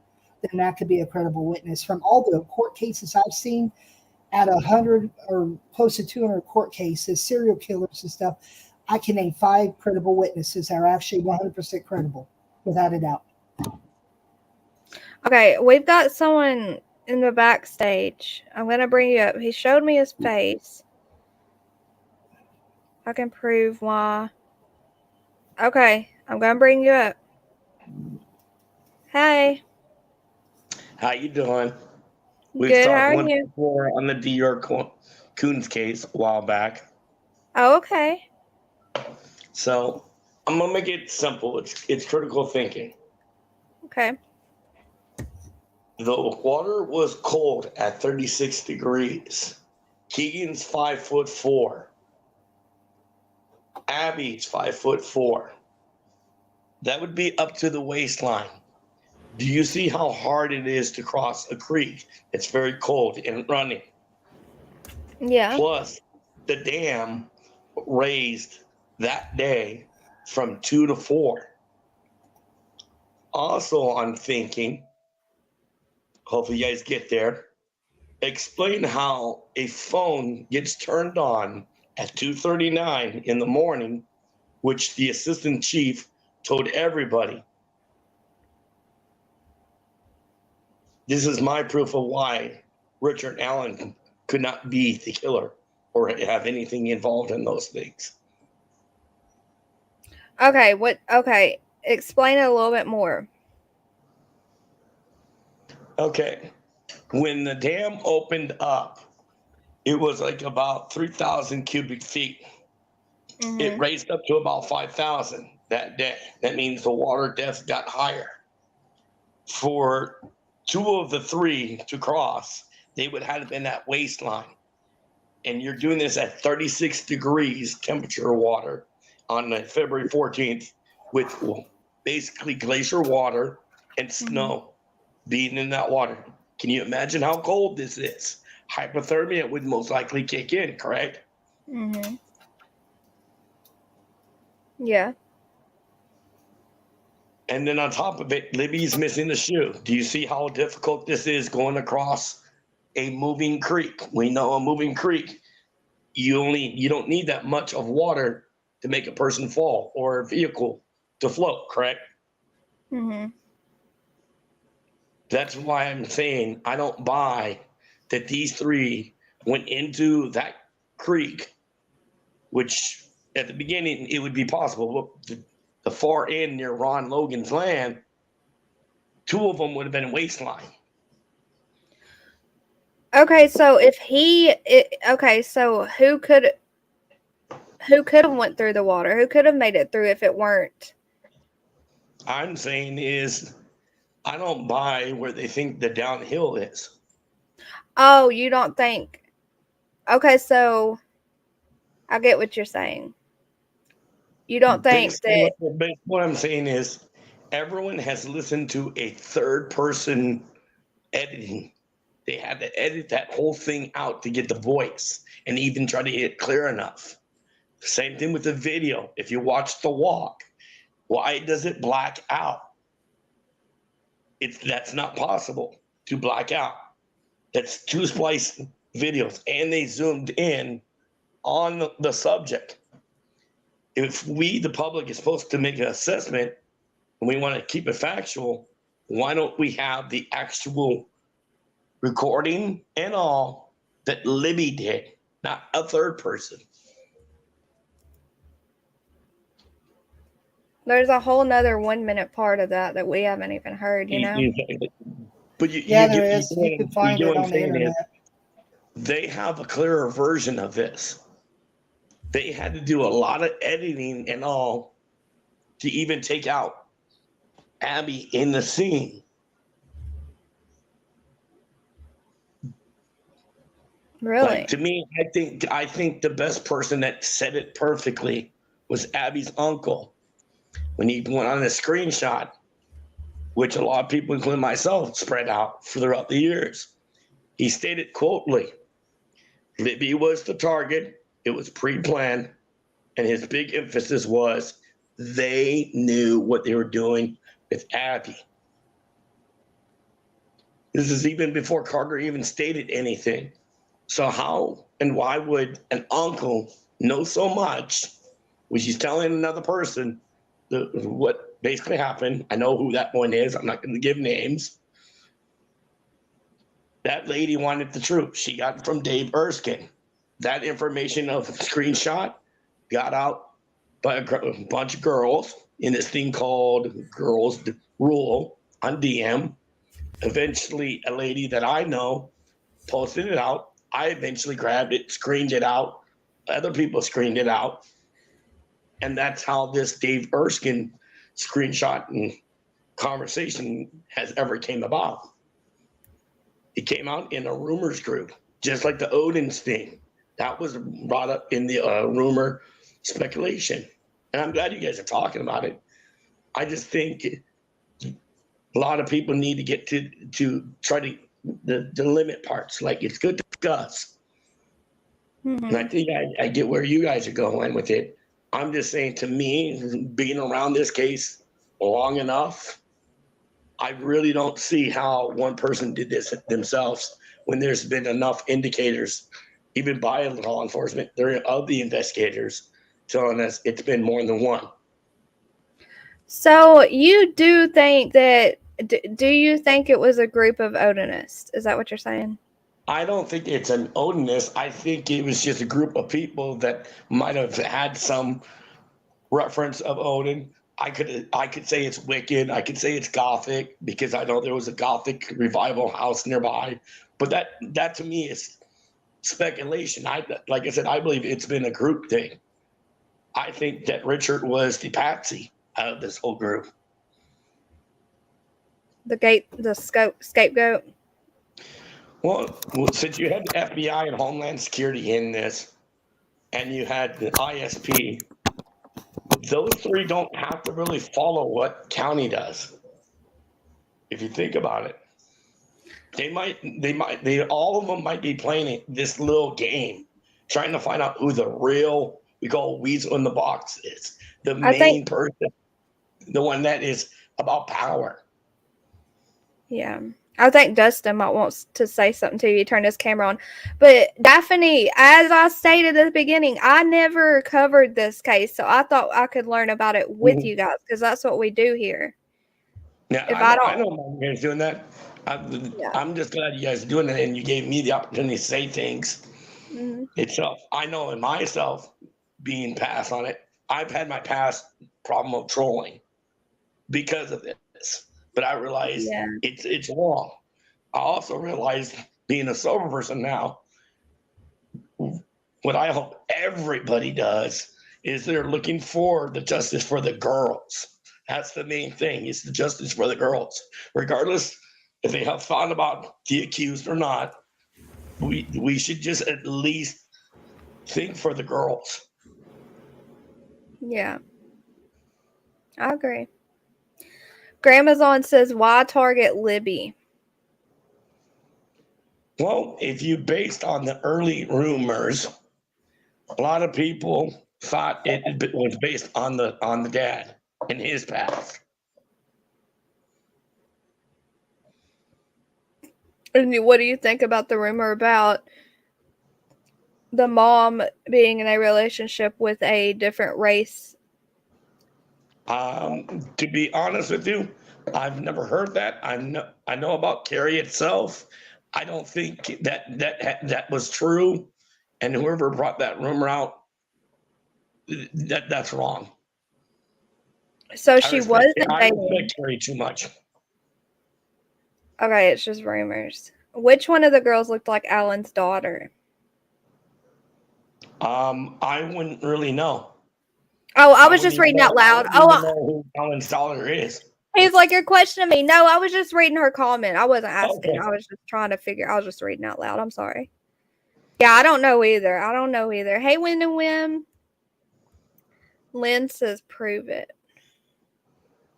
Well, what do you think, Dustin, of what he's saying?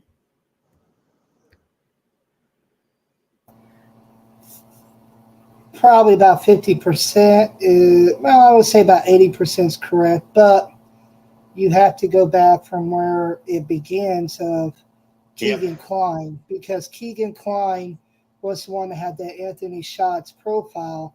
He was the one I talked to Libby and Abby right the day before they died. He was the very last person I ever talked to. I do agree with you on that aspect with Keegan.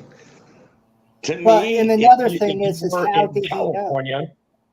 If you're in California, he would have been an accomplice of a murder. He would have been charged for that. For some odd reason in Indiana, they're not doing that. And he should be arrested for that too. But you think about it, Dumpling. Somehow, if Richard Allen was the one that actually did it, how do you know the girls was there on the bridge during that specific time? Number two, why would he go to an actual conservation officer and say, hey, I was there at this time to this time. This is what I was doing. Okay, another thing is that a lot of witnesses, there were several witnesses that said they saw him walking to the bridge. There was a lady driving saying that she saw a man muddy and bloody coming back.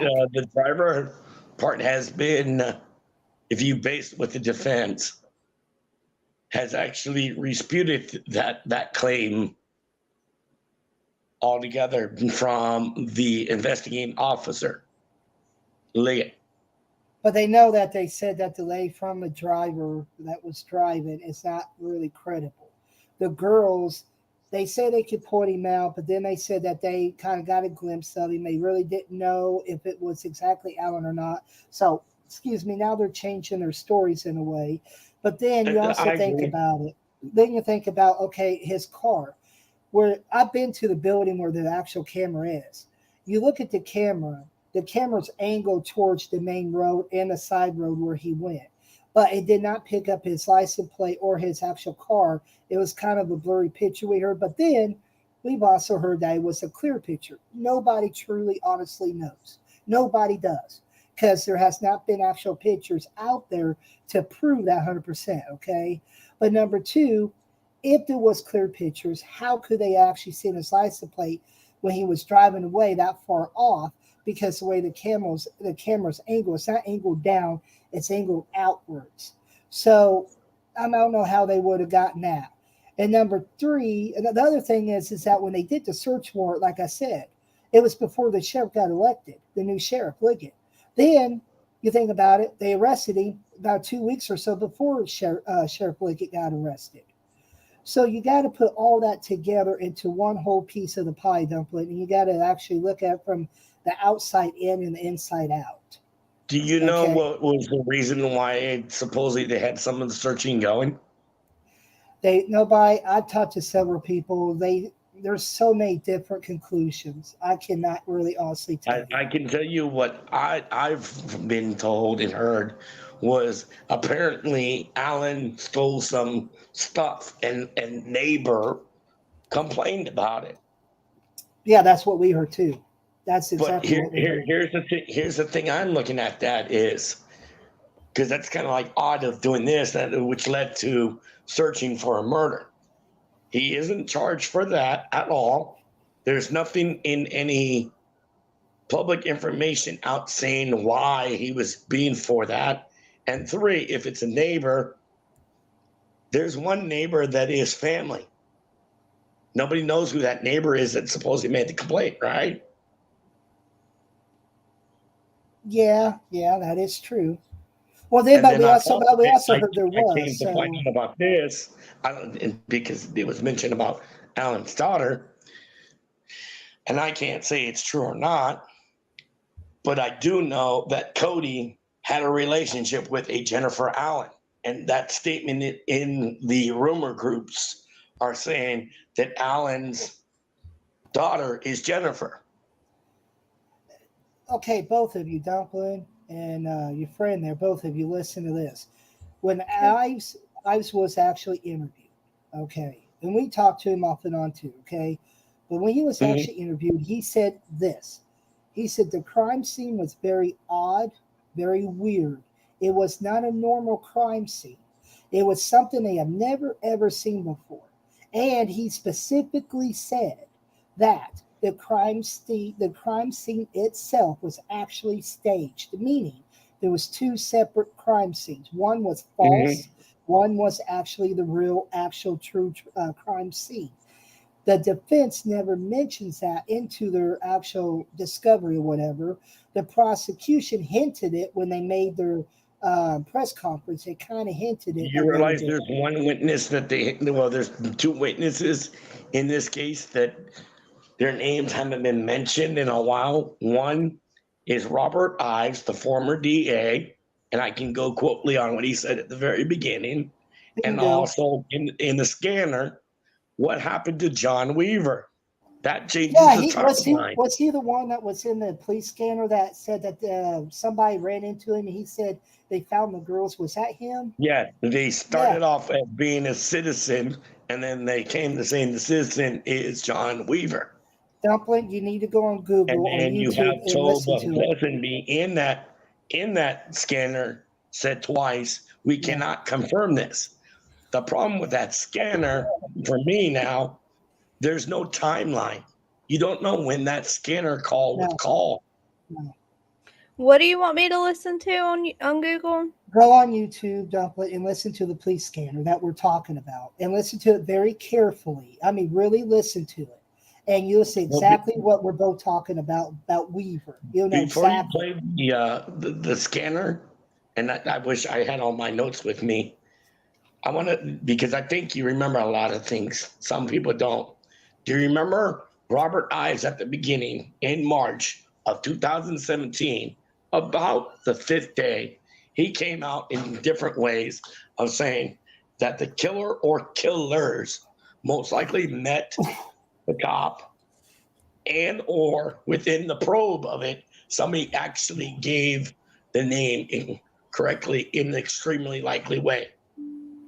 I do remember that. Oh, and Dumpling on YouTube, go under Delphi Police Scanner. Yeah, That's go what ahead. you type in. I'm gonna step out itself. I think you guys are doing a great job, but at least I finally got to have my say on the show that I respect. There's other ones that I would say you don't want to listen to because all they've been doing on Delphi, even now, there's way too much grifting going on.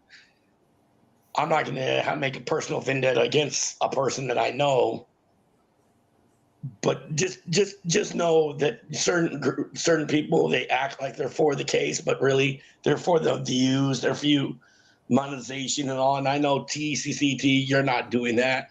You never have. So I appreciate that you're covering this and letting me on. Let me ask you something, Delphi yeah. Case. One thing on that scanner, did you ever hear them actually say they found the girl's body? Based on John Weaver's account on it, that's what was said. It was found in the water. Yeah, but then remember there was another version that came out that said, hey, Sheriff Liggett, did you, not Liggett, but Lesenby, did you ever find the girl's body? He said, no, why? He said, Weaver told us that somebody found him. So there was two versions of it. I heard the first one you're talking about, then the second one, I don't know how the hell they did it, but they switched and it then up you somehow. you have Riley that came out and said, and this is like, how do you figure out measurements if you really didn't have coroners and CSI out there? Yeah. It's supposedly 50 feet from the embankment. And then you guys have heard about the crime scene photos being out. Well, I can tell you factually that there was a photographer that went by the name of J. Kyle Keener. He took all the pictures and everything. He actually even lied about saying seeing clothes 75 feet from the body in the water because clothes don't float, they sink.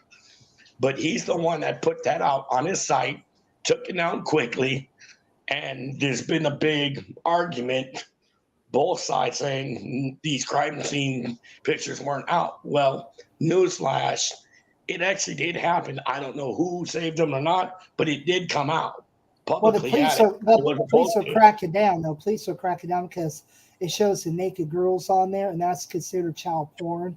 And they sent warnings to several podcasters. I haven't seen the pictures itself. Because they won't. Because Yeah. the only thing that they're allowed to show is just the clothes. If they have the pictures of the girls that were naked and stuff, they have to send those back or make sure they're completely deleted. If not, they would be charged with child porn. All I know is if these pictures of what like that came out, whoever did that or re-releasing it is wrong, beyond morally wrong. And even if it's just a fake just to get a click and view, it's still wrong. It is, and I don't think they should have released them. I really don't. Me personally, I don't think they should have. I think they should have kept them for the court. But anyways, did you listen to that Dumpling, that police scanner? No, I was actually going to play it on here for everyone to listen to. Go ahead and do it right now. That's why I'm going to step down, and this will give better feed itself because the bandwidth with 4 will give you the clarity of what you're trying to produce out. I'll mute real quick. Okay, thank you for coming up, though. Because of the bandwidth. Okay, thank you for coming up Thank and you. putting in your 2 cents. Okay. This is a lot, y'all. This is a lot to take in. Yeah, it is. Whoa. Whoa. It's crazy. But I do like to come on and learn stuff with the channel as we go when I don't know a lot about it, because it helps me wrap my mind around stuff more this way than just reading up on it. To being able to communicate with people and ask questions and be in the conversation while learning this stuff instead of just reading and taking notes. You can ask me anything because I was there. I seen it. I've done it all with this case. So anything you ask, I could probably answer. If I can't, I probably know about 98% of this case. The only thing that is going to throw you with a loop is after you get done with this, I'll mention something and I want to see how you two react to it, because let me tell you something, it will throw you in a big, big loop. And you'll be going, oh shit, okay. So go ahead and play this real quick. I'll mute. Okay. Here we go.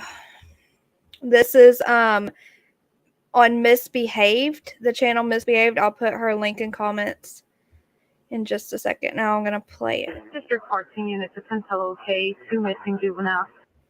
Attentillo K, 2 missing juveniles. Liberty Rose Lynn German. Liberty Rose Lynn German. Date of birth 12/27/2002. 5'4", 200 pounds. Blonde and blue. Subject was last seen wearing a tie-dye shirt that is fringed at the bottom. Gray sweatpants with black writing and black shoes. Last seen at the High Bridge in Delphi, Indiana, at approximately 1300 hours on 2/13/2017. Second juvenile, Abigail Joyce Williams. Abigail Joyce Williams, date of birth 6/23/2003. 5'4", blonde hazel. Subject was last seen wearing a gray zip-up sweatshirt and a red shirt with a red shirt under it and jeans. Authority, Sheriff Carroll County, Lafayette, State Clear 0138. State 97-4. On duty, departing Carroll County for Tippecanoe County for new case. Clear 97-4. District 14 units, White County requests a unit reference of car versus deer property damage. Car versus deer property damage near Woolkit, 1100 West near 500 North. 1100 West near 500 North. Unit available, advised. Lafayette 1415 from the post. Lafayette 1418 on I-65, 172. Unit en route, that'll be a tan Buick. I do have tips for the subject. It was originally called in by a family member. Lafayette 1415, I'm clear on the tan Buick. What was the location again in White County? 1100 West, north of 500 North. 1100 West, north of 500 North. Advised Woolkit area. 1415. Get it out. 9629. 9629, Lafayette, 52 notified. Lafayette, 9629. 9629. Just 1043, 1052 in county, you're out with me. 1421, are you up on old Ops 1? 1421 on Ops 1. We're about 5 minutes out. 21. We got a description for the post. We'll just start calling the area unless you have any specifics. No, we don't right now. If you start around 300 north in the Hoosier Heartland and continue southeast from there. After 5. Okay, it's going to be more east than south. Just follow this creek. 21, you have a visual on us. We're trying to locate the bridge that we're referencing off of. Yeah, come to the left of you. We're out here over, I can't remember what this new highway is. There's a nice walking bridge across it, and it's like a memorial out here on the west end of it. Continue that to the east, and that's where we're sitting. You'll see my white pickup truck with a marked Charger next to me. We're kind of in the woods along the edge of the creek. Just follow the creek to the east if you see it. Yeah, this larger one out our window. Okay, we'll follow it to the east. Are you in the red helicopter or the black one? We are in a... No, that's not us. That's Lifeline. We're in the blue one, dark blue. Wait a second. If you continue straight, you'll almost fly right over the creek here in just a couple seconds, and then we're right past it. I see ya. We're going to work east from here. The old railroad bridge just straight east of us is where supposedly...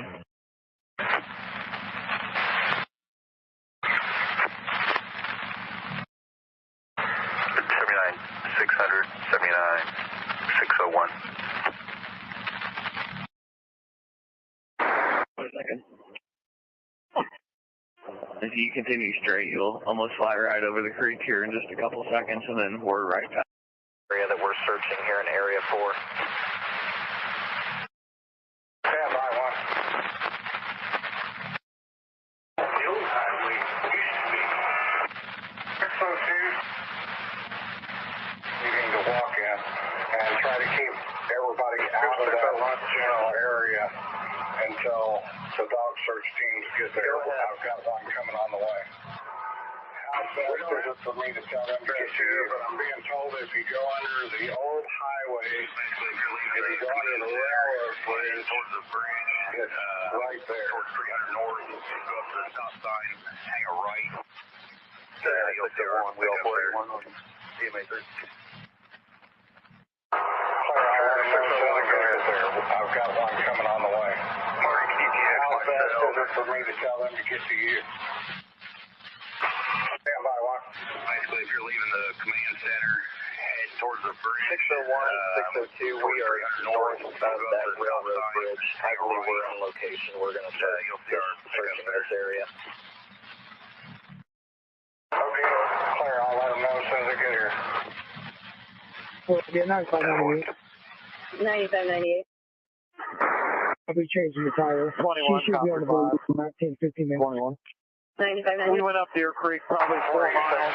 Flew down it as well. Nothing. We've checked all the surrounding fields within about a 3-mile radius. Kind of hang out there in the area there. They're going to try to get a hold of the dog search team, and then I'll need you to direct the dog search team once I get them to you. We're going to be 10-8. If there's any development or any additional areas they develop, we can help on that Yes, sir. operation. Maybe have cars Chapter 5 operations is working off of DMA 3. I didn't copy. You're broken up. We're on off one still. Upper down now. Lafayette 8914. You copy your last traffic. Can you repeat? 1046. 1028's handicap Indiana. Disturbing the tracks of the area. 922. Victor 13. That they are walking in. Cue the colors to the right to the cab. We're not changing the tire at 2nd and South Street, Lafayette. 89-4. Lafayette 89-4. 89-4. Do you return yet? Expires 8/14/2017, 1029, signal 80. Gotta change the tire. 89-4. Marty, this is 354. 354, go ahead. Got any ETA on my dogs? Where's it standing here? I'm still waiting to hear back from uptown. Supposed to be on the way. Sheriff was supposed to call me back as soon as he gets. The 179-600.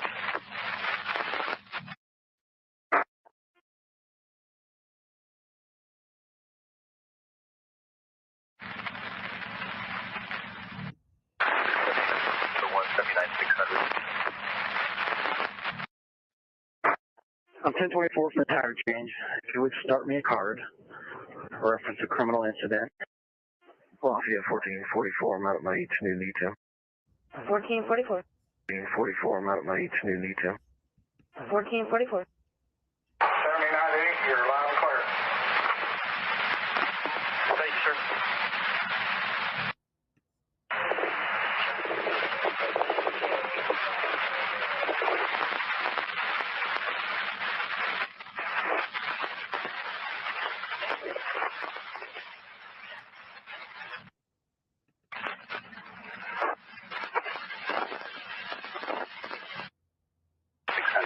On DMA 3.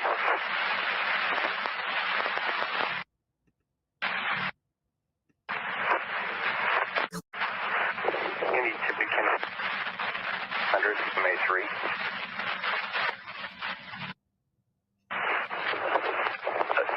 When I left that group, I was already dressed out, and I came up closer to the scene. Okay, we are loaded. We're getting a vehicle to take us all up there as a group. We're driving everybody up there separately. I got some pickups that's going to take us up there versus bringing several vehicles. So we'll be up there in just a minute. No hurry.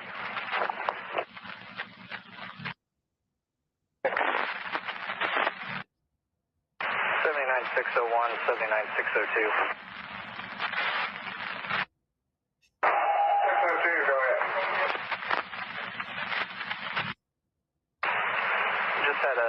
citizens stopped by our area, advised that the girls have been found in the water. Can you confirm that? Negative. We have no confirmation of that whatsoever. He advised it was a John Weaver that told him that information. We have no confirmation of that whatsoever.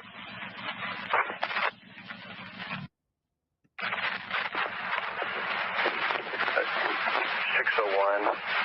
Just hold all of your traffic. I'm up at the scene now.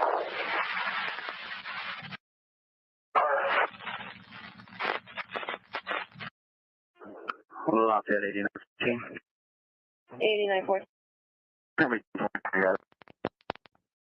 79. 601. The one your traffic's cut down the middle. We don't know who you're calling. Looking for 602. Have him and his team come up to the command post. 626 will be clear on that traffic post. 1410. When you're requesting the 300.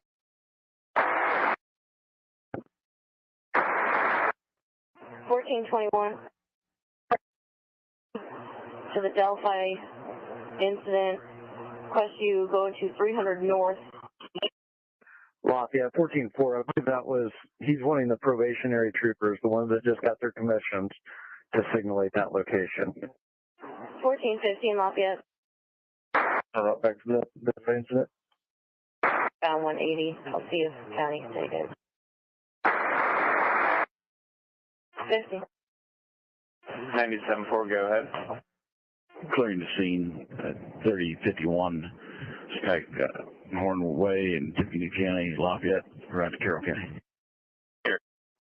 79601, we all 481.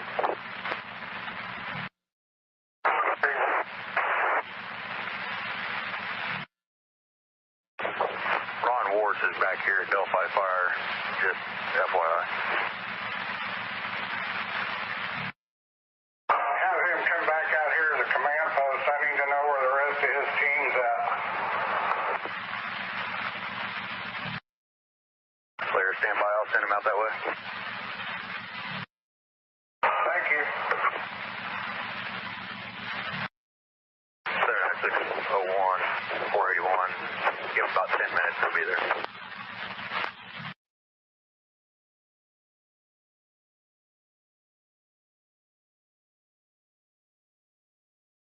Tap 3 will explain when you get there. In the area of the County Highway Garage. The medical is en route to St. Elizabeth East. En route to St. E at 1801.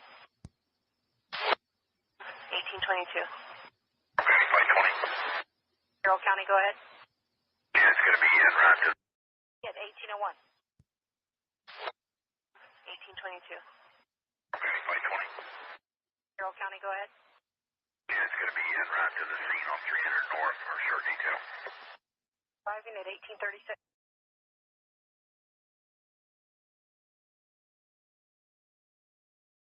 The Howard County Sheriff's Department evening radio test, Sunday diagnostic test case J269-1838. 520. Contact 51. Have somebody bring 520 out. 528. We need the ropes.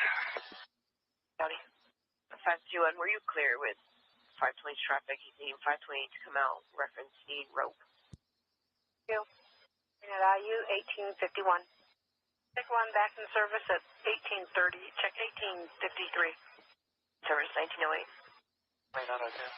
County 902. Has Medic 1 marked in service from the hospital?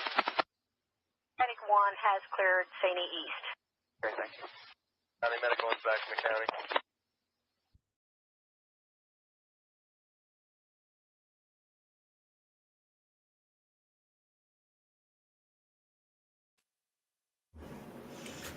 Okay, so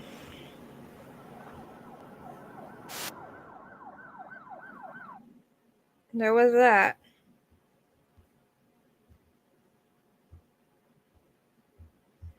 I didn't ever hear them say that they actually found the bodies, though. Hey, The Cameron. original one was taken down. When they Oh, actually, when they had it on there, somehow it was taken down and never found and stuff. But if you listen to the John Weaver guy, they never interviewed him. Nobody can't find him. Nobody knows where he's at, from what we understood. And there have been a lot of people that want to try and find him because he's the one that said in the police scanner that, hey, I heard you found the girls. They yeah. wanted to know, how did you find out? Who told you? You I know? heard you found the girls in the water. Yeah. Yeah. So, and that's the thing. They turned around and was looking for him, never found him, never interviewed him. So nobody knows where he was from or what town he was from. Because when the search happened, there was, I think close to like 400 people there from different surrounding towns and Lafayette and stuff too. Mm-hmm. And then if you look at it, the way that they were trying to communicate, it was all hectic. They didn't have no actual communication, like really good communication. Okay, separate channel for this, separate channel for this. It was all like one channel. They were talking all over the place. So you really couldn't understand exactly what was going on with what. And so that's the thing. People I've talked to are saying Rich and Allen didn't do it because if he was there from 1 o'clock to 1:30, the girls were murdered at 1:45, he could not have done it. He couldn't have. And there was other girl, there was like, I think 1 or 2 girls there that went to the bridge to take pictures during the time the actual crime was actually taking place. When the girls were actually being killed, there was a girl there taking pictures on the bridge. Why didn't Abby and Libby scream? Why didn't they yell? There was a house that is overlooking the actual valley there, Dumpling, and there was 2 people home during that time when the murders were taking place, and they could see right there on the property, easy. So nobody really knows the whole actual truth about it. And then when you look at the Florida fires, they think the Florida fires of the 3 black girls that were killed with the neighboring town right next to Delphi, because what happened is their house burnt mysteriously, killed 3 black girls. They never found the killer still to this day.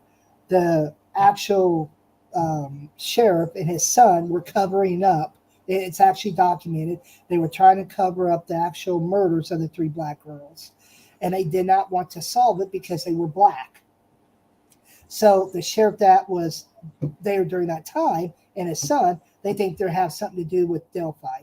So it's all over the mess. It's just one big mess. That's all I can say. I can agree with that. It sure is. I think most of the mess is the defense right now throwing out everything they can for Richard Allen. Whether it be true or not, it's causing a lot of confusion and questions. But people don't know, how would he have known the girls would have been there? How? Where is the proof of him actually seriously knowing this is the time the girls are going to be there? This is the time that they're going to be on the bridge. Nobody knows. Even Keegan Kline had no clue whatsoever, Dumpling, what time the girls were going to be on that bridge. They just told him in the afternoon. That's all they told him. That was it. So how would Richard Allen actually seriously to God known, okay, the girls are going to be there from 1:30 to 2, or 1 o'clock to 2, or 1 to 3, whatever? How would he have known? I mean, he would have had to talk to him. He would have had to chat with him, but he was not in that porn ring that Keegan was in. There's no evidence of Allen being in that child porn ring that Keegan Kline was in. Do you think that it might have been a crime of opportunity with Allen just happening to be on the bridge at the same time as those girls? There could have been no coincidence because, number one, he would have had to find young girls. Number two, nobody knew about that bridge being there. A lot of people really did not know it was there. Number three, Dumpling, he would have had to really have a lot of patience to find the right victims.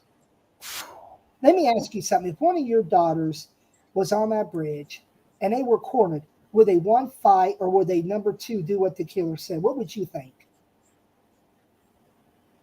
Would they? What was number one? Number one, would your kids fight for their life? Or number two, would they just do what the killer said? You have to take that in I think coincidence they would, as a parent. yeah, I think they would fight. Any kid would. Really think about it. I mean, really think about it. If your child is cornered and they know their life is in danger, they know damn well to fight for their life. Now think about this. Libby and Abby never fought. There was no signs of a struggle or no signs of them fighting the perpetrator, right? That's the truth. There's no signs and no proof of it. Number two, why didn't they scream? There was people on that bridge, Dumpling, during that time. Why didn't they scream and yell? Why didn't they take off running? If Alan was a good shot, he would have killed at least one of them or both of them, shot them dead. So why didn't the girls fight? Why did they not fight? That's the question. Why did they do exactly what he said? I think because he had a weapon. Yeah, but how would they have known? I think he pulled it out and showed it to them because people say, I don't know if you heard the rest. First of all, are these the girls you're talking about that lost their life in that fire, the arson? Yep. That's Okay. what the girl said. So, yeah. Well, one girl died later. The middle one with the dress on died later. Oh. Yeah. But Well, those are okay. the girls. So the 1 minute audio we have not heard as the public. I have. Okay, that's what I'm saying. They say you can hear the weapon cock. It sounds like it, but honestly, it sounds also like twigs breaking. Okay. It really does. It sounds like twigs are breaking, but also in a similarity does sound like a gun's being cocked. But when he talks, he is talking. Okay, way you hear it on the actual phone, Dumplings, he's saying girls down the hill, right? Forcefully, right? But the actual audio, he's saying, hey, girls, go down the hill. He ain't saying it forcefully to them. In a lot of concept of this, a lot of people that we talk to and stuff that has nothing to do with the case, just talk to random people, right? That have followed it throughout the town and stuff. They said that the girls might have known him because they didn't fight. Dumpling, think about it. They did not fight. Even though he may have had a weapon, they would still have fought for their lives regardless. I've been doing this. I'm 40 years old. I've been doing this for 30 years. I've had guns pointed at me. I've been shot at, stabbed at, chased at, you name it. I've had it done because of this line of business. I always fought for my life regardless. So you have to think about it too, from their perspective as well.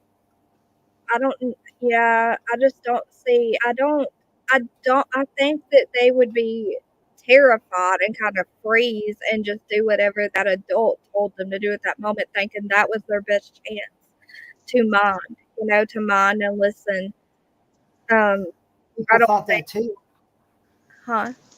People thought that too. And they also thought because of Derek, Libby's dad's past, because he snitched on a meth ring in Delphi. That is documented. You can look up the court case. He actually snitched on a bunch of people that was doing meth around there, like really big time meth.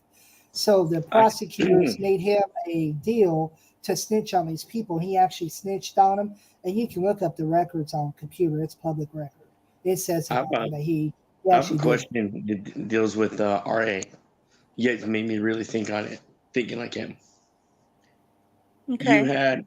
You had how many people altogether that supposedly seen him, right? There was a total of actually 5 witnesses. Okay. Three was on the bridge, like on the actual bridge. Well, by the bridge. Let me put it to you like that. There was 2. One that was actually by the bridge going all across the highway, and there was a lady driving going south past the actual cemetery going south. That where she said she saw him muddy and bloody. In the question, I'm gonna exclude the driver. All the ones that physically seen him, he has a gun. Logically, Why didn't he kill all those people? They never said he had a gun. They just said that they But, saw his but face. you get what I'm saying is they say he had the gun on him. I'm thinking logic. You had this many people. You don't know how many bullets he has on there. Why didn't he shoot each person? Exactly. Why didn't he shoot the gun at the girls? Like that's what I call the non-logic of a killer of this one. We went to the crime Plus, scene the on day top of after the this, what girls makes were it- killed. I'm talking about is this. Those 5 witnesses, he works at CVS. Everybody and his mama goes to CVS, right? Out of 6 years, you're going to tell me not one of those 5 witnesses never said, oh, there he is. He's so That's local. true. He sees everybody. It's like, you get what I'm saying, the logic? Yeah. A pharmacist in CVS supposedly kills 2 girls, and you have 3 minors that most likely would be with their parents. Going to See where he's coming CVS, from, Dumpling? Why didn't he shoot him? they wouldn't likely point him out at least within 5 years, chance wise. I think the only evidence they have on Richard Allen right now is that unspent bullet. They said the bullet is not credible because anybody could have had that bullet. And the defense makes a good point in another document they're releasing is that they said in there that why did he not shoot the girls, plural. Okay, so then in that case, the only evidence they have on Richard Allen is his confession? The witnesses. And they said the witnesses are not credible, like he said. Yeah. But the witnesses did not. But the witnesses did not. They didn't. What do you call it? They didn't. They weren't able to identify him. They never had a lineup. That's the truth. There was never actually a lineup. But these people that witnessed said that he for sure it was him that they saw. The 3 girls, the 3 girls that were there by the bridge that he passed, one girl said that she saw his face. Another girl said she saw his face with a scarf around it. Another girl said she only saw the side of his face. The one that was on the bridge going across the highway saw him coming from his car to the bridge, said that she only saw him from a distance. The other one that was driving said she saw a man muddy and bloody walking out of the woods on the road going north towards his car. There you go. Oh, okay. Yeah. I question witness number 5. And this is what I call logic. If you saw someone muddy and bloody, and this is the big thing about this case, why no one dialed 911? Amen. See, he makes a damn good point.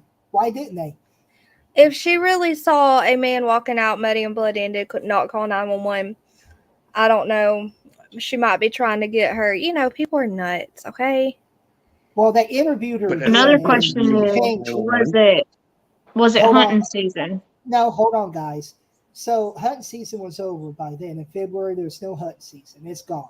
Number 2, here's another thing. They interviewed her again.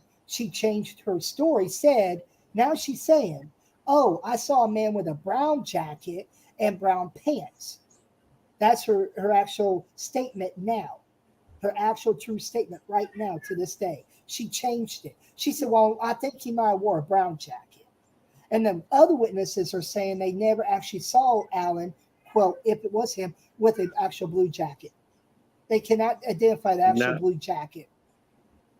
Now, in the defense, they have pointed out, this is what I call the twist.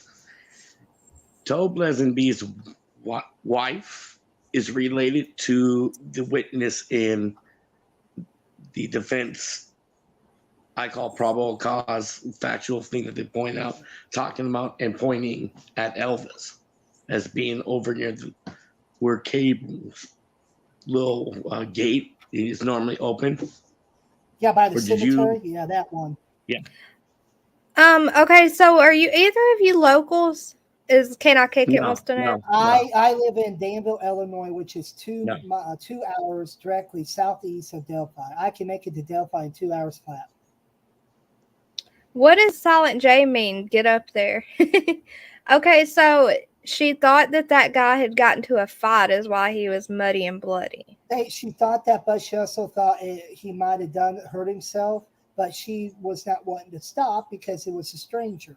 Well, when they went back and interviewed her a second time to clarify her story, she changed it, saying, "Oh, well, I'm not sure if he was muddy and bloody. I'm not sure he was wearing a blue jacket and blue jeans." So now her story changed. The other witnesses are saying they cannot identify his actual face. Like exactly I told you. So there's no actual true credible witness. The biggest talk was the Amir's house having the camera. That's been the biggest debate. Yeah. That one is facing outward, which is not facing down, and they can't. People are saying, how could they identify his actual car? Because the way the camera's facing, and I know somebody that used to work there, and they know the camera, and they said the camera's not pointing down like it should be; it's pointing kind of like out towards the road. And they said there was no way at all that the police could really actually truly identify this car because the camera don't zoom out that far. There's no way. Yeah. And that's the thing. It says a large amount of blood was lost by victims at the crime scene. So because they know this, because of the nature of the victim's wounds. So where's the crime scene? The crime scene is on what's his name? I can't think of his name now. Ronald Logan. And it's on Logan's property. So if you go on if you're going across the highway, on the main bridge, keep walking straight, and you walking south on the bridge to the dead end, and you basically turn around, face north. It's down the hills on your right side. You go all the way down. There's a private driveway there. Follow it all the way to the edge of the creek. Cross the creek, go to your left a little bit, and then from your left, you go up a hill, and it's directly right there. Now, wait, I know people that went there the day after the girls were found, right? About 2 days after. There was no blood. Nobody saw any blood. There wasn't. So where's the blood? That's the thing. Like I remember Ron saying it was very pristine, as if it never murder occurred. There was actually nothing there at all because Ron Logan took the reporters down there about 3 days after or 2 days after the girls were killed, and he showed them, and you can see it on live TV, Dumpling. There was absolutely no blood whatsoever on that ground, period. None. Zero, zilch. Now, do you guys remember a couple of pictures? It was a yellow flag that said evidence marker. It was near a tree, and it had all these branches. And eventually, some kids were near it. Yeah, I seen it. I seen the pictures, and I also saw the flag when I went down there. About about a week after they died, the flag was still there. So what I'm trying to get to is if they had these wounds and they were obviously they would have bled a lot, then the person who did this would have had blood. And the girl said she saw someone walking out with blood all over their clothes. Did they ever find any bloody clothes from Richard Allen? No. From a source we talked to, no. There was actually no bloody clothes of his. Now, he's also heard another story saying there was. So which one do you believe? That's the thing, Dumpling. With this, is back and forth. Yes, there was. No, there wasn't. The biggest thing I can tell you is it came out of Toby's mouth that they had a partial fingerprint. I know for a fact they couldn't run it in any shape or form. But if there was a DNA profile, it is most likely not Richard's because he got swabbed. You know that. They would have came out and said, "Bing, we got him on DNA." Now they did take evidence. They took evidence from his car, the back of his trunk. They cut a piece out, his seat belt, and a part of his driver and passenger seat. They took a piece out. Now, if you watch on YouTube, when you both get a chance, you, Dumpling, and Huntress, watch Down the Hill on YouTube. Watch that. It's very good. And they go on it's by HLN. It's very good. But the thing they said there, right? Yeah, but they said in that Lesley actually says, yes, we have DNA. Yes, we do have, like he said, a partial fingerprint. But he never goes beyond that. He never says anything beyond that. So there wouldn't be blood if their bodies went through the water, but there would be blood where, unless they were like unalived in the water, there would be blood wherever it occurred. You know what I'm saying? According to the leaked texts and the stuff we've seen, is that the girls were basically led over to Ron Logan's property, went up the hill, and that's where he killed them. They were never killed in the water. No. So did they clean them off afterwards? I wonder. I've heard yes, I've heard no, I've heard maybe, I've heard that's a lie, I've heard so many total different things. So it's hard telling. Big question for you, and because I'm just gonna say it once. Please tell me you did not get this from Greeno. No, no. Thank God. I watched one of his videos, and let me tell you, I was like, okay, dude. I'm like, wow, Mr. Wannabe Investigator. Okay, I have one more question. I'll keep it nice. I have one more question, guys. What about the guy? What do y'all think about the guy who says, that they could find his spit on one of their bodies, basically? They were dead for almost 24 hours. No knowledge. There's no way they could have found spit on him, because the way that one of the police officers put it was that people peed around the crime scene. They spit around it. Yeah. There was gum around it. There was trash. There was fecal matter. There was fecal matter of animals around them. And the only way that the volunteer found them was because he took his phone and was doing like this and saw two does looking right at him. And he's like, what is that by the does? If you heard the scanner, sir, that actually the person that found them of that time was before that person. Yeah. There were two does looking at him, and then what? He looked down and he saw like an image or a blur image or something. So he zoomed in and saw the feet of the two girls, and he went up there. And so Erskine was basically texting one of his volunteer buddies, hey, get a hold of police. I found the girls, because he couldn't get reception down there. He was texting somebody. And so that's who the person got a hold of police to let him know, hey, the girls were actually really found. He was describing it to his buddy, saying, hey, this is what I see. This is what's going on. And he was relaying it to his buddy. His buddy was relaying it to the police to let him know.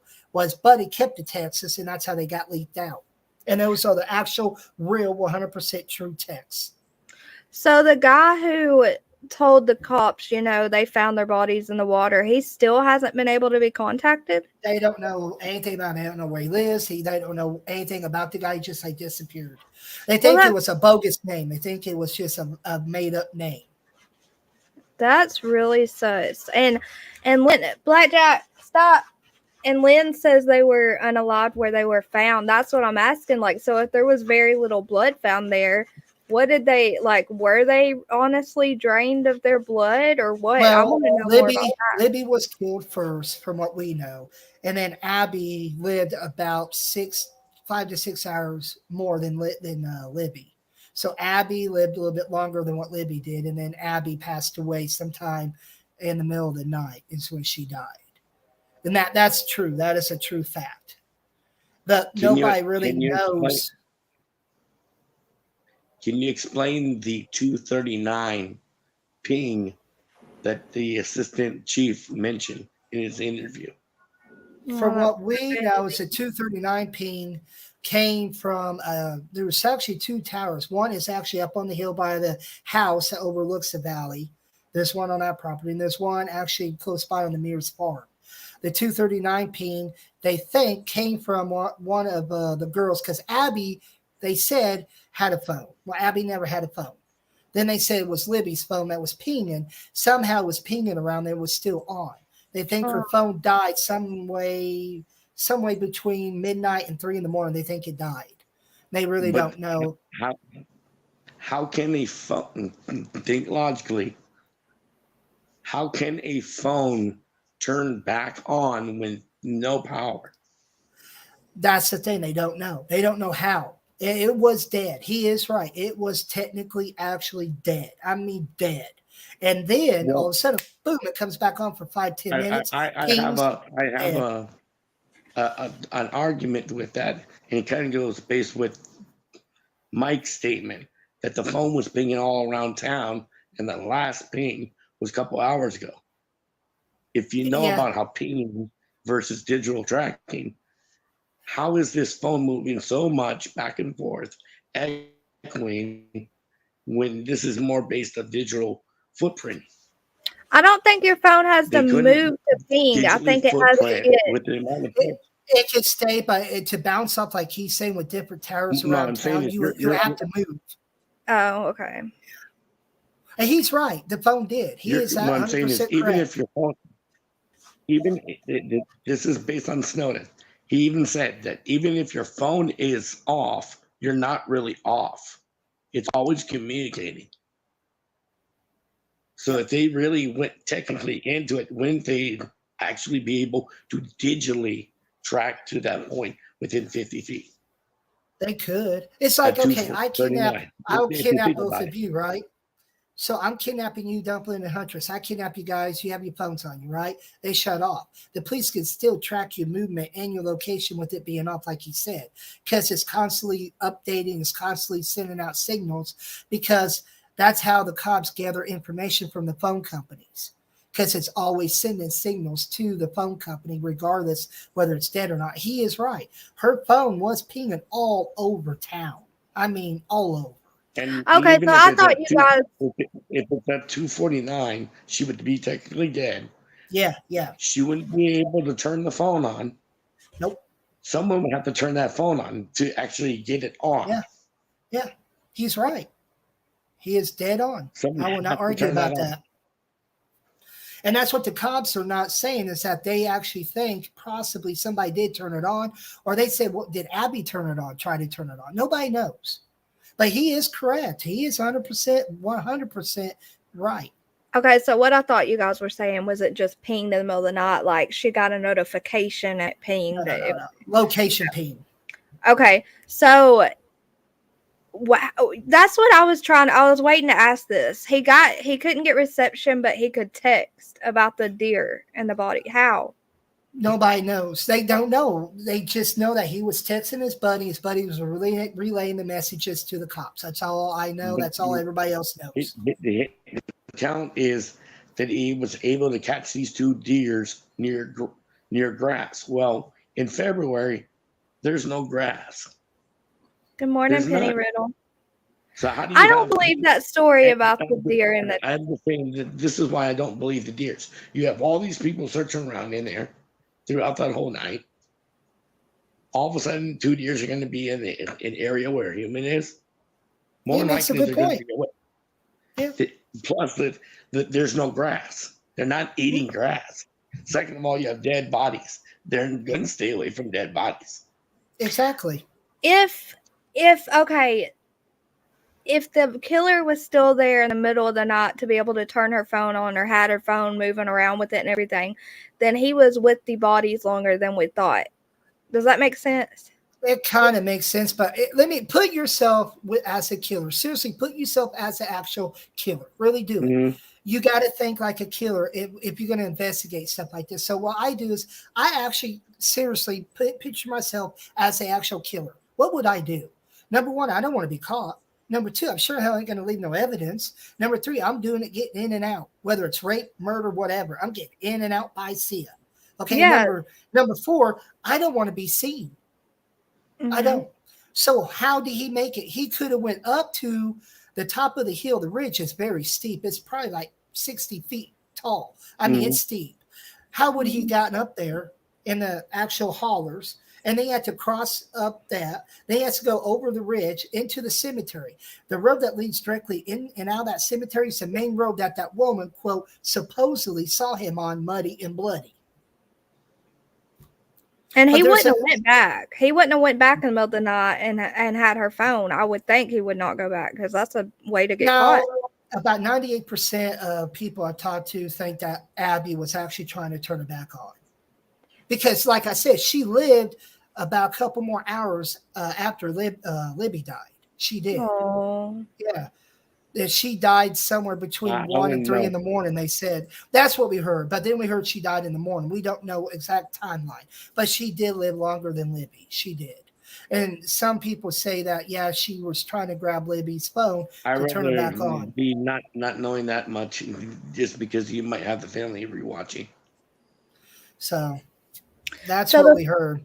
The full video is 43 seconds long. What did you hear in the video? Basically, just guys go down the hill and sound like a gun cocking, like you said. There was one person that had it on YouTube one time, and they got taken down, and they actually got banned from YouTube. But I agree. They should not have had it, and they should not have had a copy of it. How they got it, I don't know. It's like these crime scene photos. How are these people getting them? Really? Right. How? That's not for the public to see. That's No, for the court to see. Yeah. I agree. Here's how I put it. I think the family should go after these people that have them. No, go ahead. 3 Dot, I agree with you. I think they should all try to find. Oh, sorry. Go ahead. Go ahead. The main person on the pictures, like I said to her earlier, is actually J. Kyle Keener. He started that whole thing. With the pictures of the crime scene? Site, and then he got taken down. Yep. He literally, the photographer, literally posted pictures of the crime scene immediately, and then he got taken down quickly. Who knows what people saw and saved exactly 6 years ago. Yeah. And it should not be out, no matter whether it's an audio, whether it's a picture. None of that stuff should be out for the public, regardless. Unless the actual cops themselves actually distribute it out to the public and say, here you go, take a look, okay? If it's not by the police, use some common sense, people. Quit being so freaking stupid and getting that stuff. And then you'd be like, oh, why did I get in trouble? Think about it. Hello? I mean, come on. Use your head. I'm confused on why the judge or whoever allowed the minor names to be out. I don't think they should have been out. Get that. I don't. The witnesses, their minors' names are out. That's crazy. Yeah, I shouldn't have. I don't know what the hell that judge was thinking by doing that. That's not right. They should have kept it. You know, how did they do it? Like a revised version of it. They should have kept that out and not bring in the original. He got that stuff because he worked at a news station, Lynn says. And that's the thing. But still, it's minors. Yeah. If it was, it's minors. Oh, yeah, it's awful. It's awful. Well, see, the first affidavit, they kept their names sealed, which I 100% agree. They should have done that. Keep the revised one that they first did, okay? They didn't mention no names in it. The second one is the original one with everybody's name. They shouldn't have done that. That's putting their lives in jeopardy. 3 Dot, do you work for a news station? How did they get from the hill to the water? Went down the hill on the south side of the bridge, went down the actual hill, crossed over a private driveway, followed a path to the river, went across the river, walked it, because it was only about, I've heard knee deep, ankle deep. I don't know how deep it really was. And then they went up the hill and then died. When I find the DNR report that gives the depth of the water, I wish you were here earlier. I actually had said it. The Watergate Dam opened up where Deer Creek is. It went from 3,000 to 5,000 between 2 and 4. So that brought it way up higher, and it would have been waist deep on the girls. How can you actually go across that at 36 degrees and you're a local? Don't ask me. I didn't cross it. I was like, hell no, that's too cold for me. I don't think the girls and Richard, who supposedly knew all that area, would cross you call it a river, creek. It's cold water. I think it's called, why wouldn't he kill the girls right then and there with a gun? Why do all that? I agree. Why would you waste your time going over 100 yards? He went about, what was it, 200 yards or more, right? Why would you travel that far with two girls that can, one, probably whoop your butt if they wanted to? If they really had to defend themselves, they would have found some way somehow to whoop his butt. Number two, they would have done something. Now, like Delphi K said, it was Derek, their dad, had a bad past. He snitched on a lot of people that was in a meth ring. Could have been somebody he knew. Nobody really knows anything except Nobody the knows the truth. prosecution. Yeah, the prosecution knows that they really know the truth. They know exactly from A to Z what happened. We just know little bits and pieces in between. That's all we know. Okay, so why do y'all think that Richard Allen confessed to his wife in that phone call multiple times that he did this? I have no idea. I Maybe he go was with the scared. I don't defense. know. Yeah. What? Maybe he was being intimidated. Maybe I'm somebody going was with the intimidating defense him. strategy. Yeah. I think maybe he was being intimidated. Let me ask both of you. Huntress, let me ask you something. You go first. I want to ask you a question. Number one, what do you think about everything we talked about? Number two, how do you look at the murder? How do you see it from inside out? This has been a lot to take in, so I really don't even know, like, because I've not honestly like followed this case a lot, so my mind is just blown with all of it. It's been hard to take all of it in. But when you look at the case, it's more of the defense is saying there's police corruption. But then the police is saying, well, okay, it's also county He fell corruption. down. So they're saying I it's think he from, was saying his power was going out, so he had to drop. so, and that's the thing when you look at it. So you look at the girls wanting to go to the bridge that day. They were dropped off by their by Kelsey, Libby's sister. Okay. Then all of a sudden, about a couple minutes later, here comes Richard Allen walking by, going to the bridge. But then we also heard that he was there before the girls showed up. So see where it comes in confusing? Yes, people are saying, okay, hey, he was there when the girls arrived. Well, no, he wasn't. He was there after the girls arrived. So which one are you going to believe? And then you look at Keegan Klein. That last press conference the ISP did, Huntress, think about it. That picture they showed of that young man is identical to Anthony Schatz. Think about it. Think exactly how they described him. Think how they described everything in that press conference. How did the police actually said things? We're looking for this specific person. We know what you did. They were going after Keegan Klein. They were specifically calling out Keegan Klein, thinking he did it. And then next thing you know, about a month later, hey, the ISP puts out a warning saying, hey, we need some witnesses come along about this Anthony Schatz profile. All of a sudden, they come out with that. Donna Clark, I heard it is normal for the young kids to go hang out around that bridge. I don't know why, because that bridge looks so dangerous. But They redone it. It's redone. It's half of it's gone. It's a platform now. And the only part that's left is where the girls were basically at. That's the only part that's left of the bridge. Oh my gosh, that scares me. I was wondering if they went to that bridge to try to meet up with the boy, Keegan Klein. Or Keegan Klein talked to the girls the day before they was supposed to arrive at the bridge. But the girls never told him what time they were going to be there. They said they'll be there sometime in the afternoon. Libby said, I'll let you know. Keegan Klein never showed up. He never went to the bridge. He never was at the bridge. He never even tried to make it to the bridge during that time. Okay. But the Anthony Schatz profile is linked to him actually being the very last person on this earth to talk to Libby and Abby before they died. I'm saying an outsider, not family, but an outsider. Okay. Let's go through. Let's try to think about facts. One fact we know right here is Richard Allen made a phone call to his wife. In that phone call, he admits several times that he did unalive Abby and Libby. Investigators took that phone call, had it transcript, and the transition confirms that he did, in fact, admit to committing the unalivings. Okay, so we have that as a fact that he admitted to it. That's documented. What's another fact that we have? Let's think. Well, you got another fact that Anthony Schatz is related to the murder. Think about it. Like I was telling Hunter, Schatz is a fake, but he's fake. But he does not exist. Well, no, I'm talking about Keegan Klein. Remember, Keegan Klein was the very last outsider to talk to Abby and Libby before they died.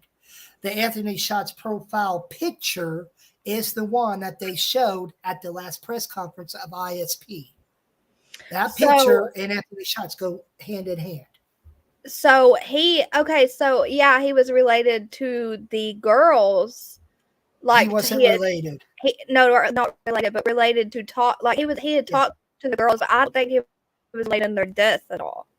No, he has absolutely 100% nothing to do with their death. He was just the last outside person from their family members to talk to him. Oh yeah, that's the fact. Okay, he was the last person to talk. Yeah. Okay, another fact. Let me see. Let me think. Another fact is a random person came up to a police officer and said, "Hey, they found the girls' bodies in the water," before they in fact did, because we heard that on the scanner. There's not many facts we have. We have the fact that Alan actually went to a DNR officer and told him what time he was there, when he showed up, when he left, and what he was doing. Yes. That is the fact. See, that's so what do you call it? Weird. No, it's coincidence? No, that's close. What am I thinking of? It's so controversial, I guess I'm trying. Not controversial, no. Okay, so he says he admits to the unalivings, but he goes to the police office acting like he's completely innocent and tells them, "Hey, I was there. I'm here to clear my name." It's so I don't look at me. I don't know what you're trying. Yeah, like she said. I said that. Whatever. So the girls were supposedly killed between 1:30 and 1:45 in the afternoon. That's what the police said. He left at 1:30 in the afternoon from the bridge. And that's when he ran into the DNR officer, right when he left the bridge. Lynn, which one is not a fact? Contradicting. It's so contradicting. Thank you, Pi. Hey, Pi. Hey, Pi. That was driving me insane. I was about to go look at my videos. Ironic too, Wildfire.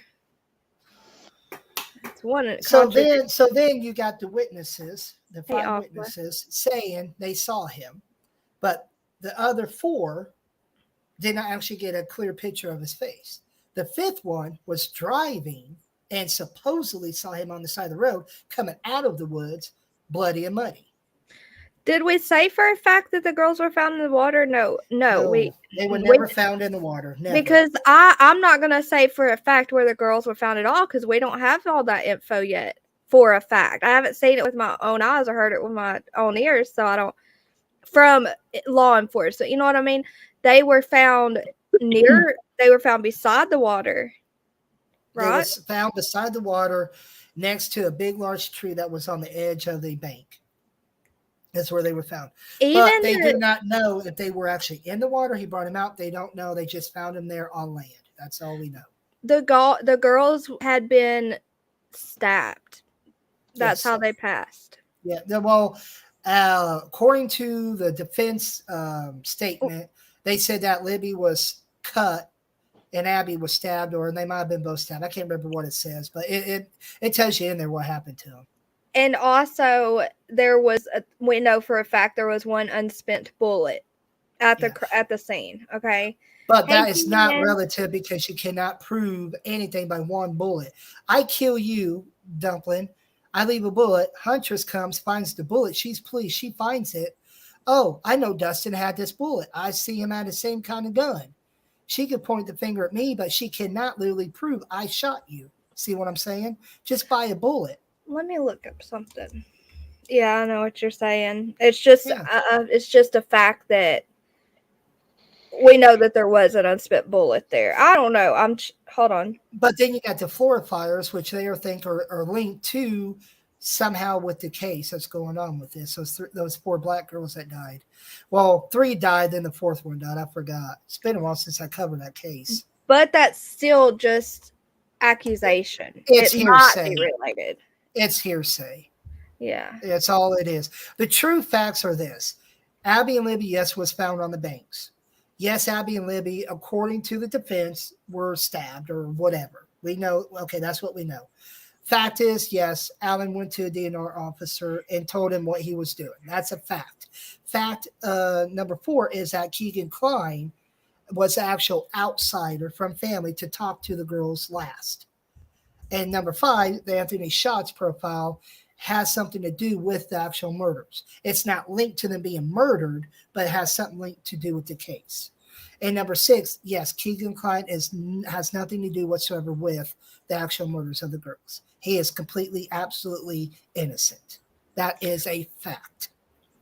How many people in chat think that Ron Logan was actually, what do you think? What do you guys think? Do you think Ron Logan had, even with his past, his horrible past, and the limp, like they said in the comments? You want to know why? Because being found on he his has shown, property.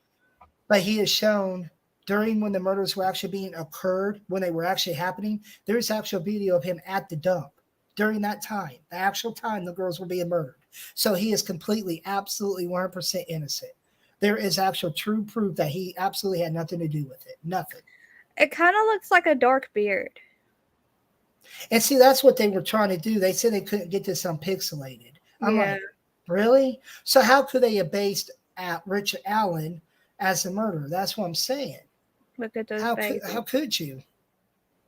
And Logan, no. Logan's not that type of person. There ain't no way. I mean, what do you both think? What do you think about the case? I mean, how do you think about the twists and turns? I think, gosh, I'm a flip-flopper. Listen, I'll hear one fact and I'll be like, yeah, he wasn't involved. And I'll hear one more fact and I'll say, oh, I don't know, maybe he's involved. I'm a flip-flopper. So there was an affidavit warrant sent out by the FBI when the murders occurred. This lady FBI agent said that he was the murderer. Okay.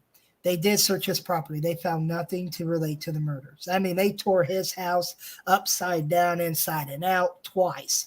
Found nothing. Searched his property inside and out, Dumpling. I mean, as much as possible. They found nothing. Okay, let's read this. Women who knew Logan were interviewed, read the document saying that he had been violent to them in the past. One woman claimed that she was frightened of him. The document read that Logan's voice is not consistent with that of the person in the video. According to the warrant, Logan is also in possession of multiple weapons, including pew-pews and knives. Authorities already knew of the weapons because of search. It was a probation violation for him to have those, so we know he's a violent person by what people said about him. Plus, also, he was drinking. This is a very important part. Okay, the warrant also revealed that Logan lied about his alibi. The man told authorities that he was picked up by a friend on February 13th between 2 and 2:30. He spoke to a family member the following morning, and he told them to tell the cops about the trip and to say that he returned home. So he was telling people what to say. He was. It's just like, why would he lie? Because Dumpling, he went to the dump. Then after that, he went to Lafayette, and then while he was in Lafayette, he had 2 beers. He wasn't supposed to drink, and there's camera footage at the restaurant drinking a beer. Shoot fire! I wouldn't be worrying about the beer when they found my weapons I wasn't supposed to have because of my. They tested him. They had nothing to do with the crime. He is absolutely 100% innocent. And there is any police officer that has dealt with this has come out and said he is innocent. He has nothing to do with it. Nothing. And people pointed the finger at Keegan Klein because of the child porn thing. Keegan had nothing to do with it. His intentions. But his intentions were not to kill. His intentions was to get satisfaction. Right. Those are 2 different things. There's another fact we have. Keegan Klein had received over 100 underage girls' photos. That was his goal. That was his goal in talking to the girls. Here, what about this? A text message from, what's his name? Ronald. Logan, yeah. Logan Ronald. It says, or is it Ronald Logan? Ronald Logan. A text message from his phone at 7:56 p.m. on that day indicated that his phone was likely outside of his residence and it was in the proximity of the murder scene. We know he passed away. He was never named a suspect or faced charges. But there's one actual phone tower that was up on the hill by that house that looks over the valley. There's another. There is the blue jacket, bro. He's wearing a blue jacket. But look, there's another phone tower that's by the Mears farm too, Dumpling. So the phone can ping off those two towers because he's right in the middle of it. That blue jacket is from the meat processor plant. Over 100 people in that town has the same kind of blue jacket because they work at the meat processing plant, which is about, I don't know, I think they said about 20 minutes down the road or something. So everybody in that town works there and wears that same kind of jacket. I don't know. It's a mixed up case because you got everybody saying one thing and another, but the cops, which I agree, are not trying to release everything because you got people out there who will say, well, I know for a fact this person did it. Okay, well, where's the proof? Well, how can you prove it? And that's what they're trying to stop is these people, like with the crime scene photos. Nobody should have them. How in the hell are people getting them? I was a cop, I'd be finding these people arresting their ass and be like, I'm sorry, I'm going to charge you with theft. They shouldn't have them, regardless if they're showing bodies or not. That should never, ever, ever, ever happen, period. And The murder sheet has them. And they came out and said it. I'm like, you're a bunch of dumbasses. Oh, well, I got the pictures, but I'm not going to show them. If you have them, don't blab it. That right there, it does. It gets yourself in trouble by the law, and they will get busted. Trust me. Right. It'll come back and bite them. It will. And I don't think we ever heard anything about finding the guys spit on the girls, either of the girls. No. That's why I was saying I want to know the facts that we have. Jeannie, Angela, we're talking about the Delphi, unalivings, Libby and Abby. Okay. So fact number one, Abby and Libby went to the bridge. Fact number two, Richard Allen was at the bridge. That's a fact, 100%. Number three, he did tell the DNR officer where he was and everything. That's a fact. It's documented. Number four, Keegan Klein, last person to talk to him. Okay, Anthony Schott's profile had something to do with the murders, but not like connected 100%, but something to do. And then you got number six, you also have the time of the arrest and the search warrant, Dumpling. When they did the search warrant, it was a couple weeks before the new sheriff was going to get elected, right? When they arrested him, it was about a week or two before the new sheriff was going to get elected. Lazenby also came out and said that Liggett was going to get elected. He put out a bunch of stuff on TV and the internet promoting Liggett. So connect those two together, Dumpling. You got the timeline of the new sheriff being elected, and then you all of a sudden got this search warrant, and then Allen gets arrested. And then next thing you know, boom, new sheriff gets elected. I can tell you do not believe Richard Allen did this. I can't say. I'm 50-50. I cannot say. Let me tell the Real Passing Predator, thank you for being a member for a month. You believe it was Richard Allen. Yes. I know. I know. We know what you believe. He covers this a lot too. But Mountain made a really good point. You said that was a meat processing plant jacket and Ronald Logan was wearing that jacket, right?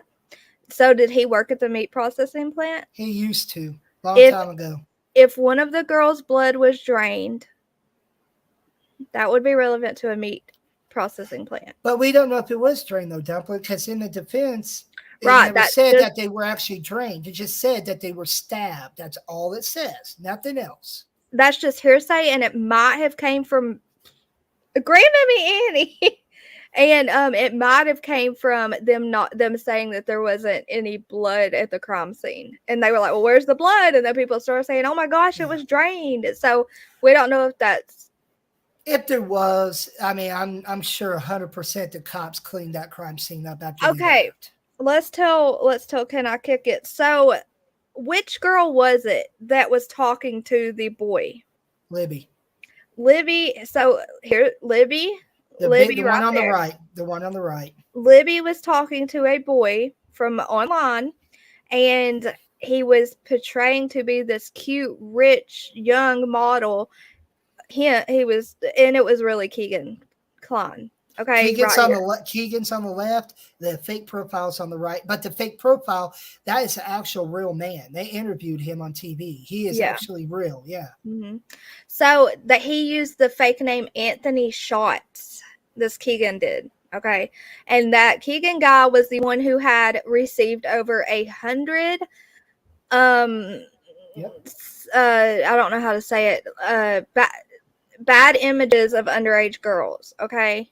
Ages of 12 to 16 is how they 17. I read 17. Oh, 17. Either Okay, way, 12 close to enough. 17. Yeah. Rapper, why'd you Preteen. say?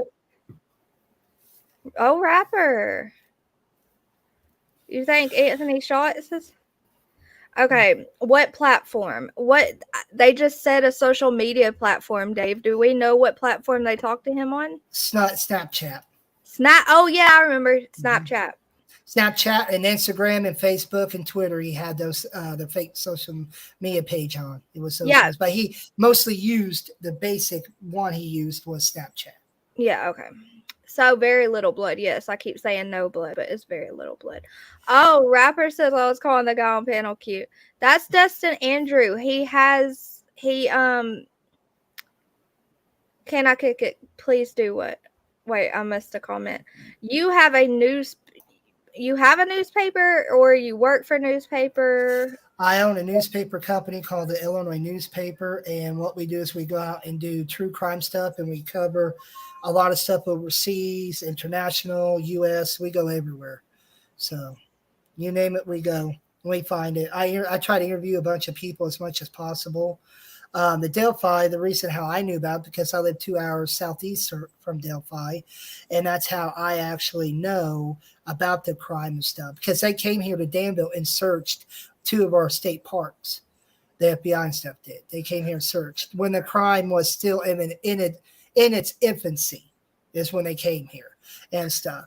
And also, I went there after the crime and stuff happened, about a week or 2 after, and I started following it and started kind of keeping up on it and stuff like that. And I just been following it ever since. Right now we're doing Israel. We're covering that. A spy case in England, Italy, doing Poland, covering a case in Poland, covering 2 murders in Canada. We're covering the Idaho murders, and then another murder in Florida we're doing. Okay. I have around 8 reporters that travel and go to different places. And that's where I want you to help. I want you to help and be on our team. I'll pay you. I'll pay you what you want. I will. I will pay you. I think we need to think more about what Dot is saying about trying to find a way to make things safer. You know, trying to find answers to these horrible crimes happening, trying to find ways to just help, ways to help. And yes, Winnie the Pup.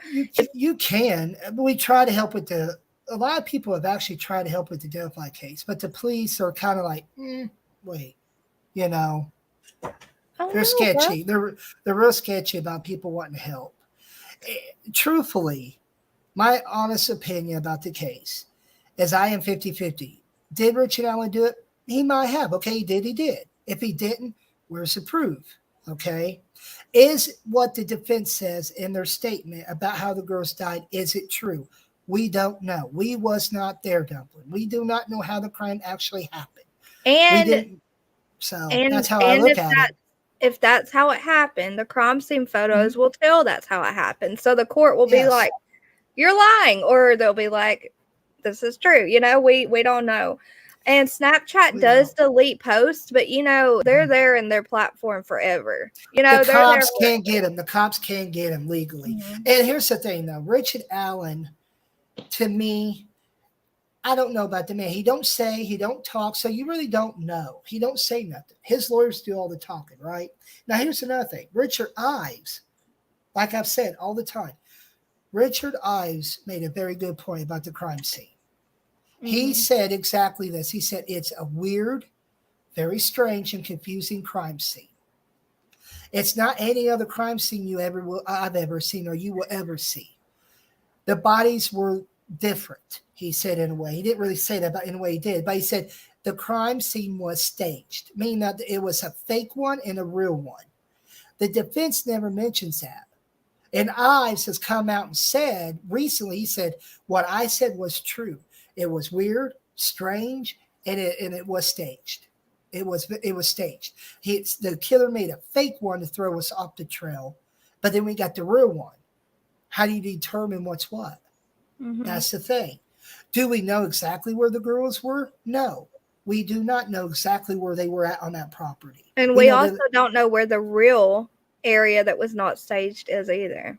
we don't, and that's true. And Robert Ives has actually said, where the girls were was in a strange place, and that's all you can say. He's like they were just in a very strange, weird place. So is the defense trying to make up a bunch of BS?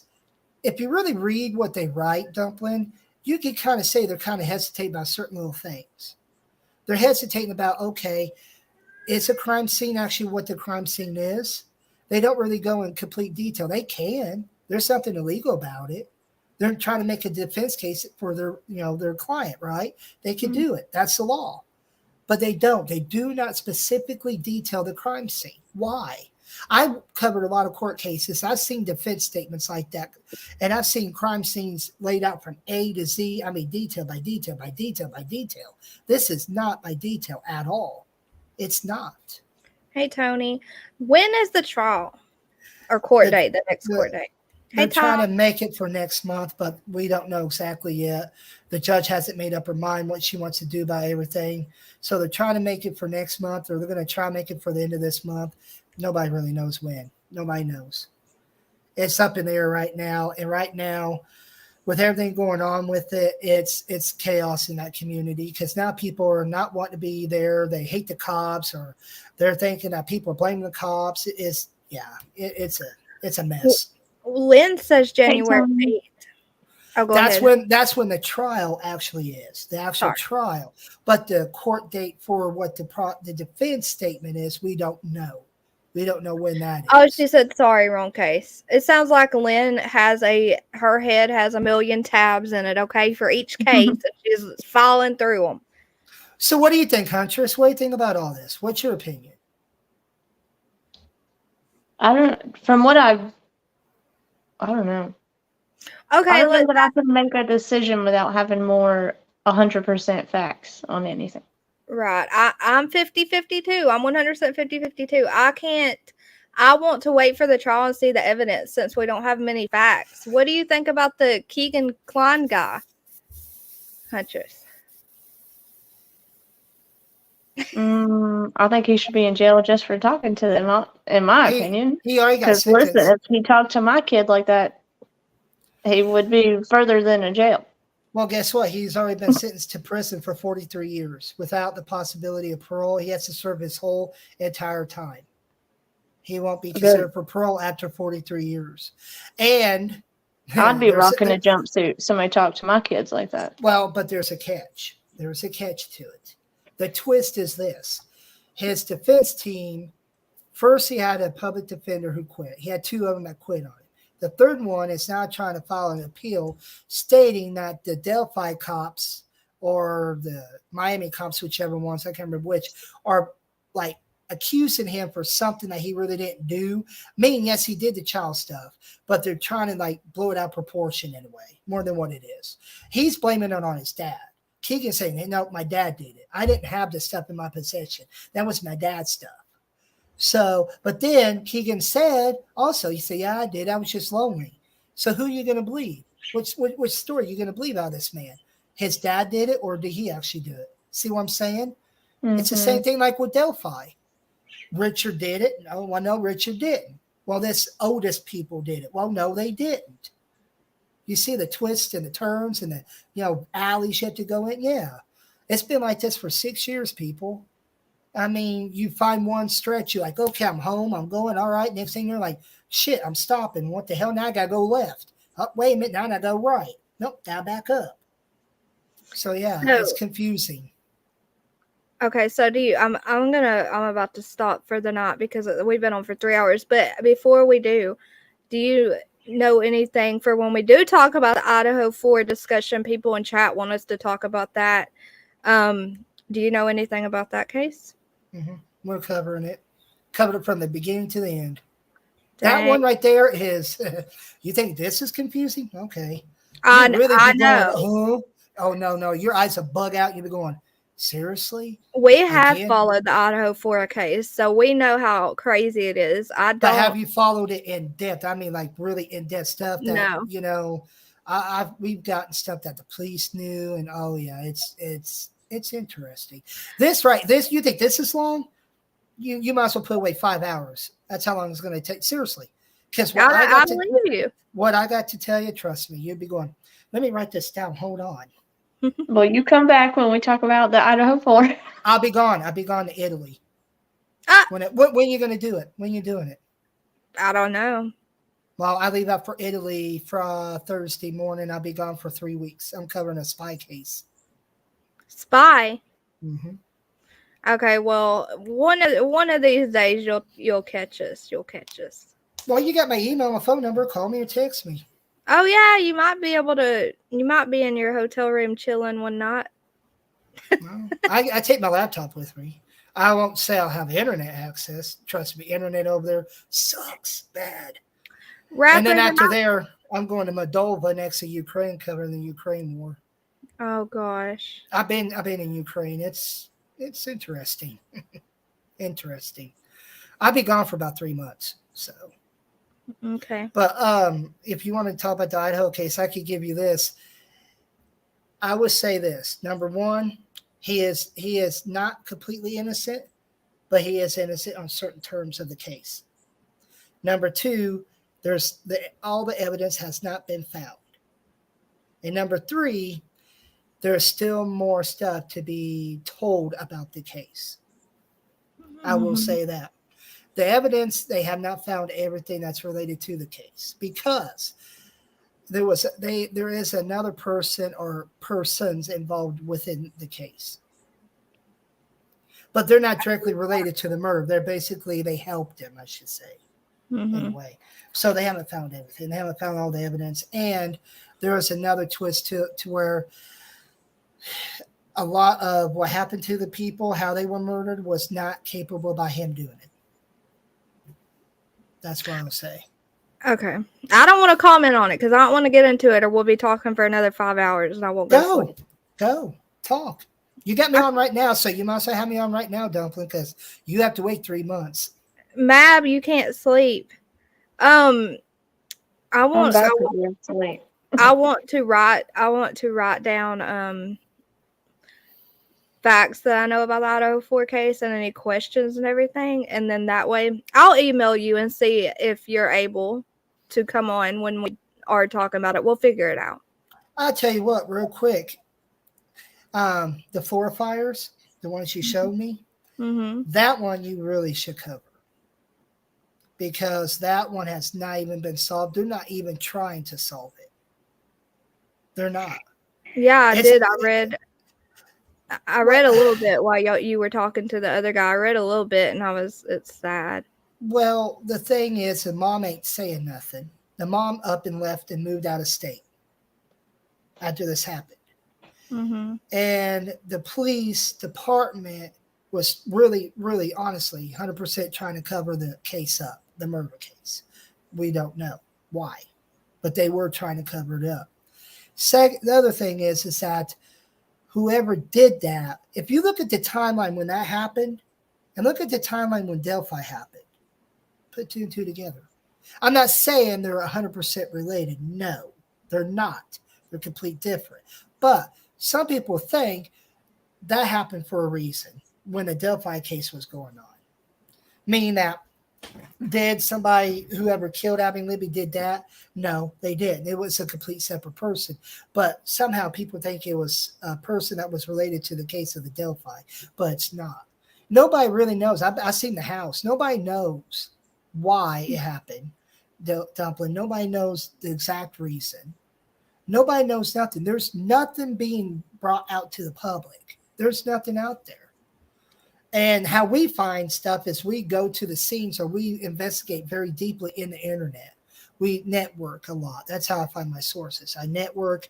I look up people. I read everything I can about the case. I pick out names. I find their emails, whatever. I find whatever I can. And that's how I do it. And that's a tip I will give you. Network. You want to find something? You read those cases inside and out, and you pick out names, and you find those people any way you can, and talk to them, and find out what they know, and they will talk. I mean, it might take some convincing, but they will talk. That's a fact. They will. And it's a very weird case. It's very weird. It's going on 7 years. That case is unsolved. Yeah, the Delphi case, just like the Delphi case. I'll read about it. I need to write it down, but I've got it on the tab. It's a case that you read it, you're going, oh, okay, makes sense. Then you read it again, you're going, wait a minute, no, it don't make sense. Because a lot of stuff they put in that case, the police leave out. Okay, the last press conference they did was like 5 years ago. They haven't done a press conference since. And the thing is with there's the Florida, no updates, huh? There's no updates. There's no nothing, Dumpling, about the Florida fires because the police department was covering it up. There's nothing has been released to the public. And from what we found is that it was an inside job of the community. Somebody inside the community did. Me and my team can't figure out who it is. We cannot figure out why did the police department try to cover this up? Why were they not wanting to solve it? The actual police department in Florida. Why were they covering it up? Why did they not want to solve it? So we've been trying to figure that out. Now get this, the sheriff automatically quit and resigned a couple of days after that happened when he was caught lying and trying to cover up the case. He just quit. And there's not even an investigator on the case. As of right now, there's nobody investigating it. That's crazy. So it is. It's crazy. And the crazy part is that Keegan Klein is on video driving by the house one night. Yes, he is. That is a fact. I told you there's a twist. And that is a fact. He was in Florida the day or the night he was talking to Abby Libby. He was in Florida. And there is a video out. And you have to look for it, but there is. Yeah. And that's a fact. What do you... Okay. Bullhorn Betty Hood? Is that Bullhorn Betty? Is that what you're talking about? Can I kick it? Oh, Bullhorn. I don't even know who the hell she is. I like Bullhorn Betty. She's cool. Me too. I like her in a way, but to me, she reads off of what's on the computer and stuff. She don't do much like traveling like I do and stuff. You know, she don't go out into the field and actually gather the evidence and talk to actual people. She does when she can. But, I mean, if you're going to do this, you really need to do more. You got to investigate it really thoroughly and get facts from A to Z and make sure you have them down pat and make sure you're not going, oh, wait a minute, no, that's wrong. I kind of just read the stories too. That's why I wanted to go back and what am I hooked on? Phonics? Sorry. Anyways, that's why I kind of wanted to go back and get the facts on the Delphi case. What was facts and what was, yeah. I don't think it's not going to be solved. Wait, where the Flora? You must wear a coke on my smoke. The Flora fire happened in the Delphi area, right? There, you got Delphi and then Flora. It's like literally like right next to each other like this. Okay, and it's literally two different police departments, but they all work in tandem with each other and stuff. And so, okay, someone thought you were saying Florida. It's Flora. Flora fires. It's the police department. We went there to try to get interviews. They'll basically tell you to get out or they're going to arrest you. That's really how they are. So we go around town and we find either ex-police officers or we find people that live around the house or we find people that know the families or we find people that have heard about it. And that's how we interview people. That's how we get our information. Our sources, we go and we basically follow the lead of other actual reporters and we try to say, okay, who's their source? Okay, this is their source. Well, okay, we go talk to their source, then we find out, oh, wait a minute, there's another person we can talk to. And that's how we do it. We stretch it out like that. It's okay. I mean, I'm 40. I've been doing this since I was 18. I'm fixing to retire soon. I'm tired. I miss my kid's birthday. I miss Christmas. I missed holidays. I've been beat up. I've been jumped. I've been almost stabbed. I've had it all. Yeah, it wouldn't be a safe job. Back in the day, it was a wild, wild west. It really was. It was basically all for all. And you get to the scene, you're the first one there. You got to make sure you film it, get it down pat and everything. If somebody else came into there, you got to fight them off. And that's how it was. It was just wild, wild west. And it takes a toll. It really does. Brittany Blue Eyes, good night. We love you. So, any other questions about Delphi? Anything else? Going once, going twice. No, if you come up with anything else you want to email me, please do, because I'm going to make a list of all facts that we do have. When do you want to do something about the Florida case? You name a time and a place, I'll do it. I got till Thursday. I don't know. Do it tomorrow if you got time. I will. Well, we have volleyball and baseball games tomorrow, so I'll just have to play it by ear. Monday. Mm-hmm. My kids are out of school for a week, so everything starts back tomorrow, full force. Well, let me know before Thursday when you want to do it. And I'll do that in Idaho. I'll do both of them at the same time. Okay. How far you gotten on the Idaho case? Like I said, I haven't gotten deep into it. I haven't gotten into all the details and all the conspiracies and all the. There's not really much conspiracy to it. Good night, Mab. Sweet dreams. There's a little bit of conspiracy to it, but there's not much. Not like Delphi. There's a lot I need to go over, and from the past few days that have came out. I'll tell you what. By tomorrow, I'll give you 2 of my sources, and you can talk to them. I'll email you their names and everything. And I'll let them know that you might contact them. How about that? That know about the Idaho 4? Not know about the Delphi case. Within. The Delphi case? That knows it within. And I got a couple of sources I can also give you too about the Idaho case as well by tomorrow. Okay. Just email me whatever you want to, and I appreciate it. No problem. But get hold of me about the Florida one whenever you want to do it. So. Okay. I gotta get off here. I gotta go to work. Talk to you later. All right. Bye.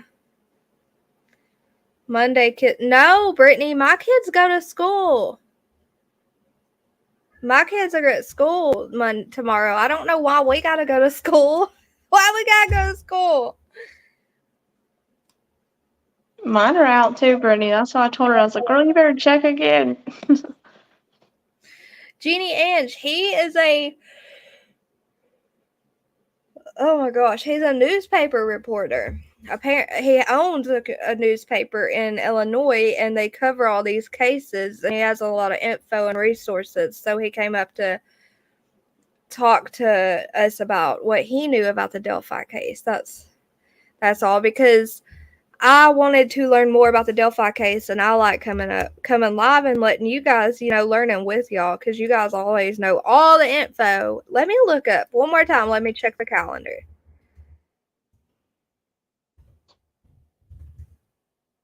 Now, y'all got me wondering. Okay. October 9th, you need to look for. October 9th.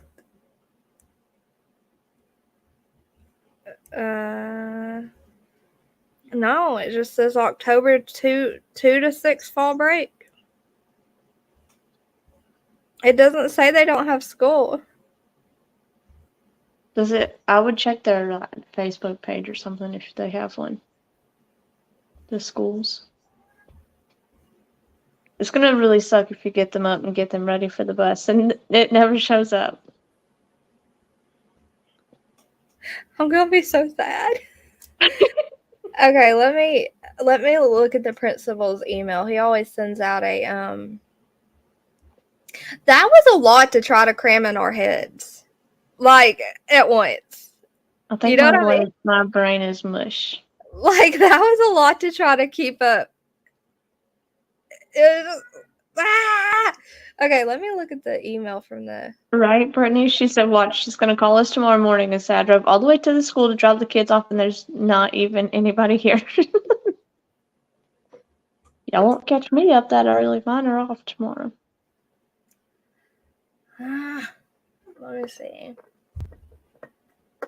Uh-oh, can I kick it's one of your YouTube birthdays tomorrow? Happy 1 year anniversary birthday. Uh-oh, 3 Dot. Oh no. Hey, 3 Dot. Hi, Dumpling. Hey, 3 Dot. I can sense you gotta go, but I figure, just for the last second of this live, wouldn't it be awesome if the whole true crime community came out with like an initiative to protect children and like everyone, right? Which would be like being able to like start something where we force like California forcing car manufacturers to have better fuel economy, right? So what if true crime as a unit came out and said, we're going to make cell phone providers make like an alert, like when it will sense that there is something's going on, and it records it and throws it into the ether where it's like recorded. So like if your child is on that bridge and all of a sudden it's like, oh my God, and it like senses that, starts recording, and this guy George is trying to get me. That would have like solved the whole thing if they knew who that person was. You know what I'm saying? We've got to do something. We have got to come up with something all together as a community to figure out how to make it safer. I completely agree. I believe we should be preemptive. I mean, we can't really solve these as they go on, but we could actually solve the future. That's very true. All right, guys. Peace out. All right. Good night. Daniel. I love him so much, even though he's such a turd. I love him so much. He drives me insane. No, it's Columbus Day. We don't have it off. I just looked again. Y'all be making me double check, like double second guess myself. I couldn't think of the word. I wish we've got to figure out something, some way to make a change. We've got to. Okay, I'm going to put in, hold on.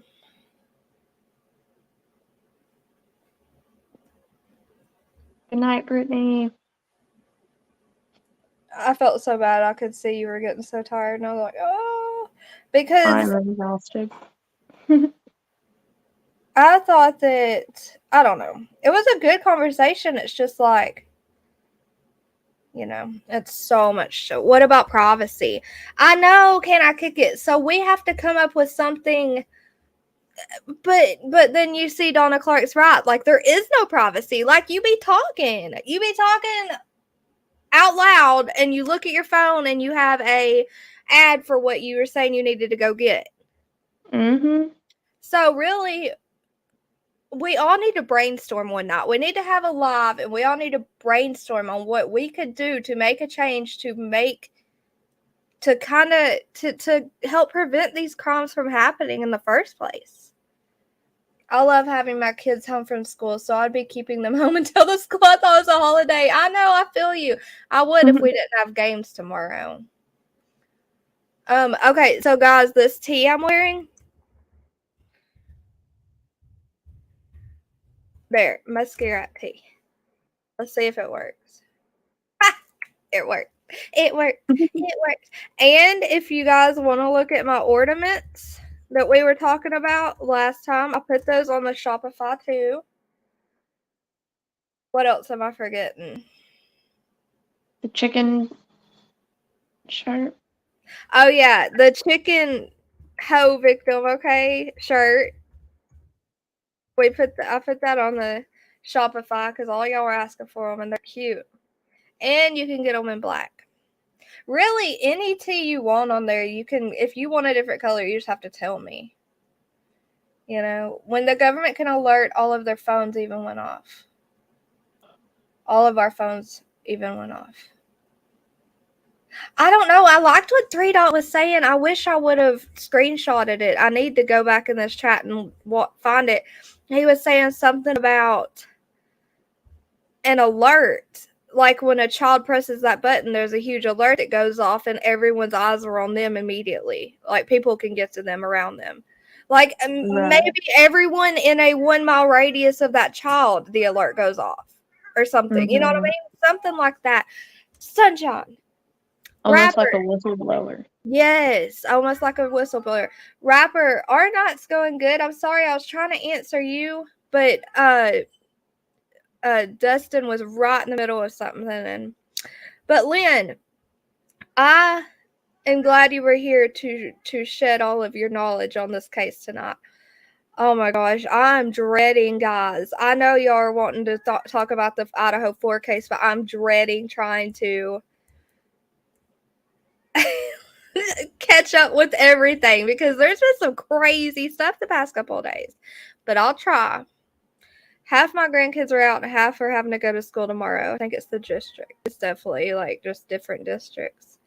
That's kind of cool. Yeah, like a 1 mile radius. Like let it all go off and let everyone have a chance within that 1 mile radius. Then predators will be like, I don't have a chance. Like everyone will get there too fast. Let them wear a bracelet with a button that they have to push really, really hard or something. It won't go off unless they like or they pull some, I don't know.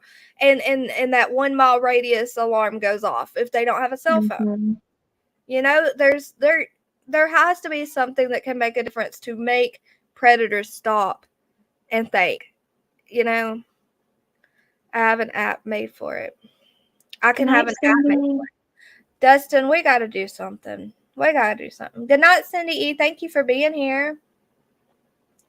Let's do a live about it. 3 Dave's idea. Protect our children. Yes, Donna Clark, we need to. Oh my gosh, we're going to do it. We're going to have a live about it. I'm surprised they are out. Okay, guys. All right, we're going to get off here, though. We've been live for 3 hours and 30 minutes. I drug Huntress up here, and she's just sitting here like, I'm an ornament tonight. I'm exhausted. Let's brainstorm. You are onto something of the future. We got to do it. We got to do it. Can I kick it? Thank you, Dustin. Bleach my whole house today before my puppy dog comes home tomorrow. The Illinois newspaper. There's no S, obviously, when you say it, but that's his newspaper. If you guys want to look into it, please do. He seems very knowledgeable. Good night, Tony. Good night, Lanessa Boo. We love you. And what'd you say? You did what? Oh, I bleach mopped my house again before the dog comes home tomorrow. You excited? I am. I know, Jamie K. Her baby gets to come home as long as nothing's changed, which I'm sure it hasn't. Yes. It's because woke people say Columbus didn't find America.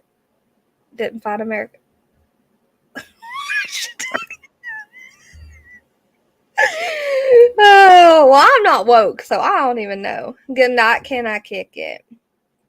You bleach mop too?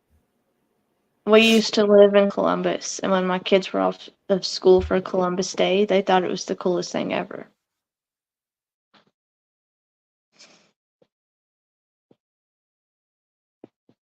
Yeah, can I kick it? I mixed it with like bleach and some kind of lemon mop soap. I don't know, but I wanted to make sure I killed any more germs that were in my floor.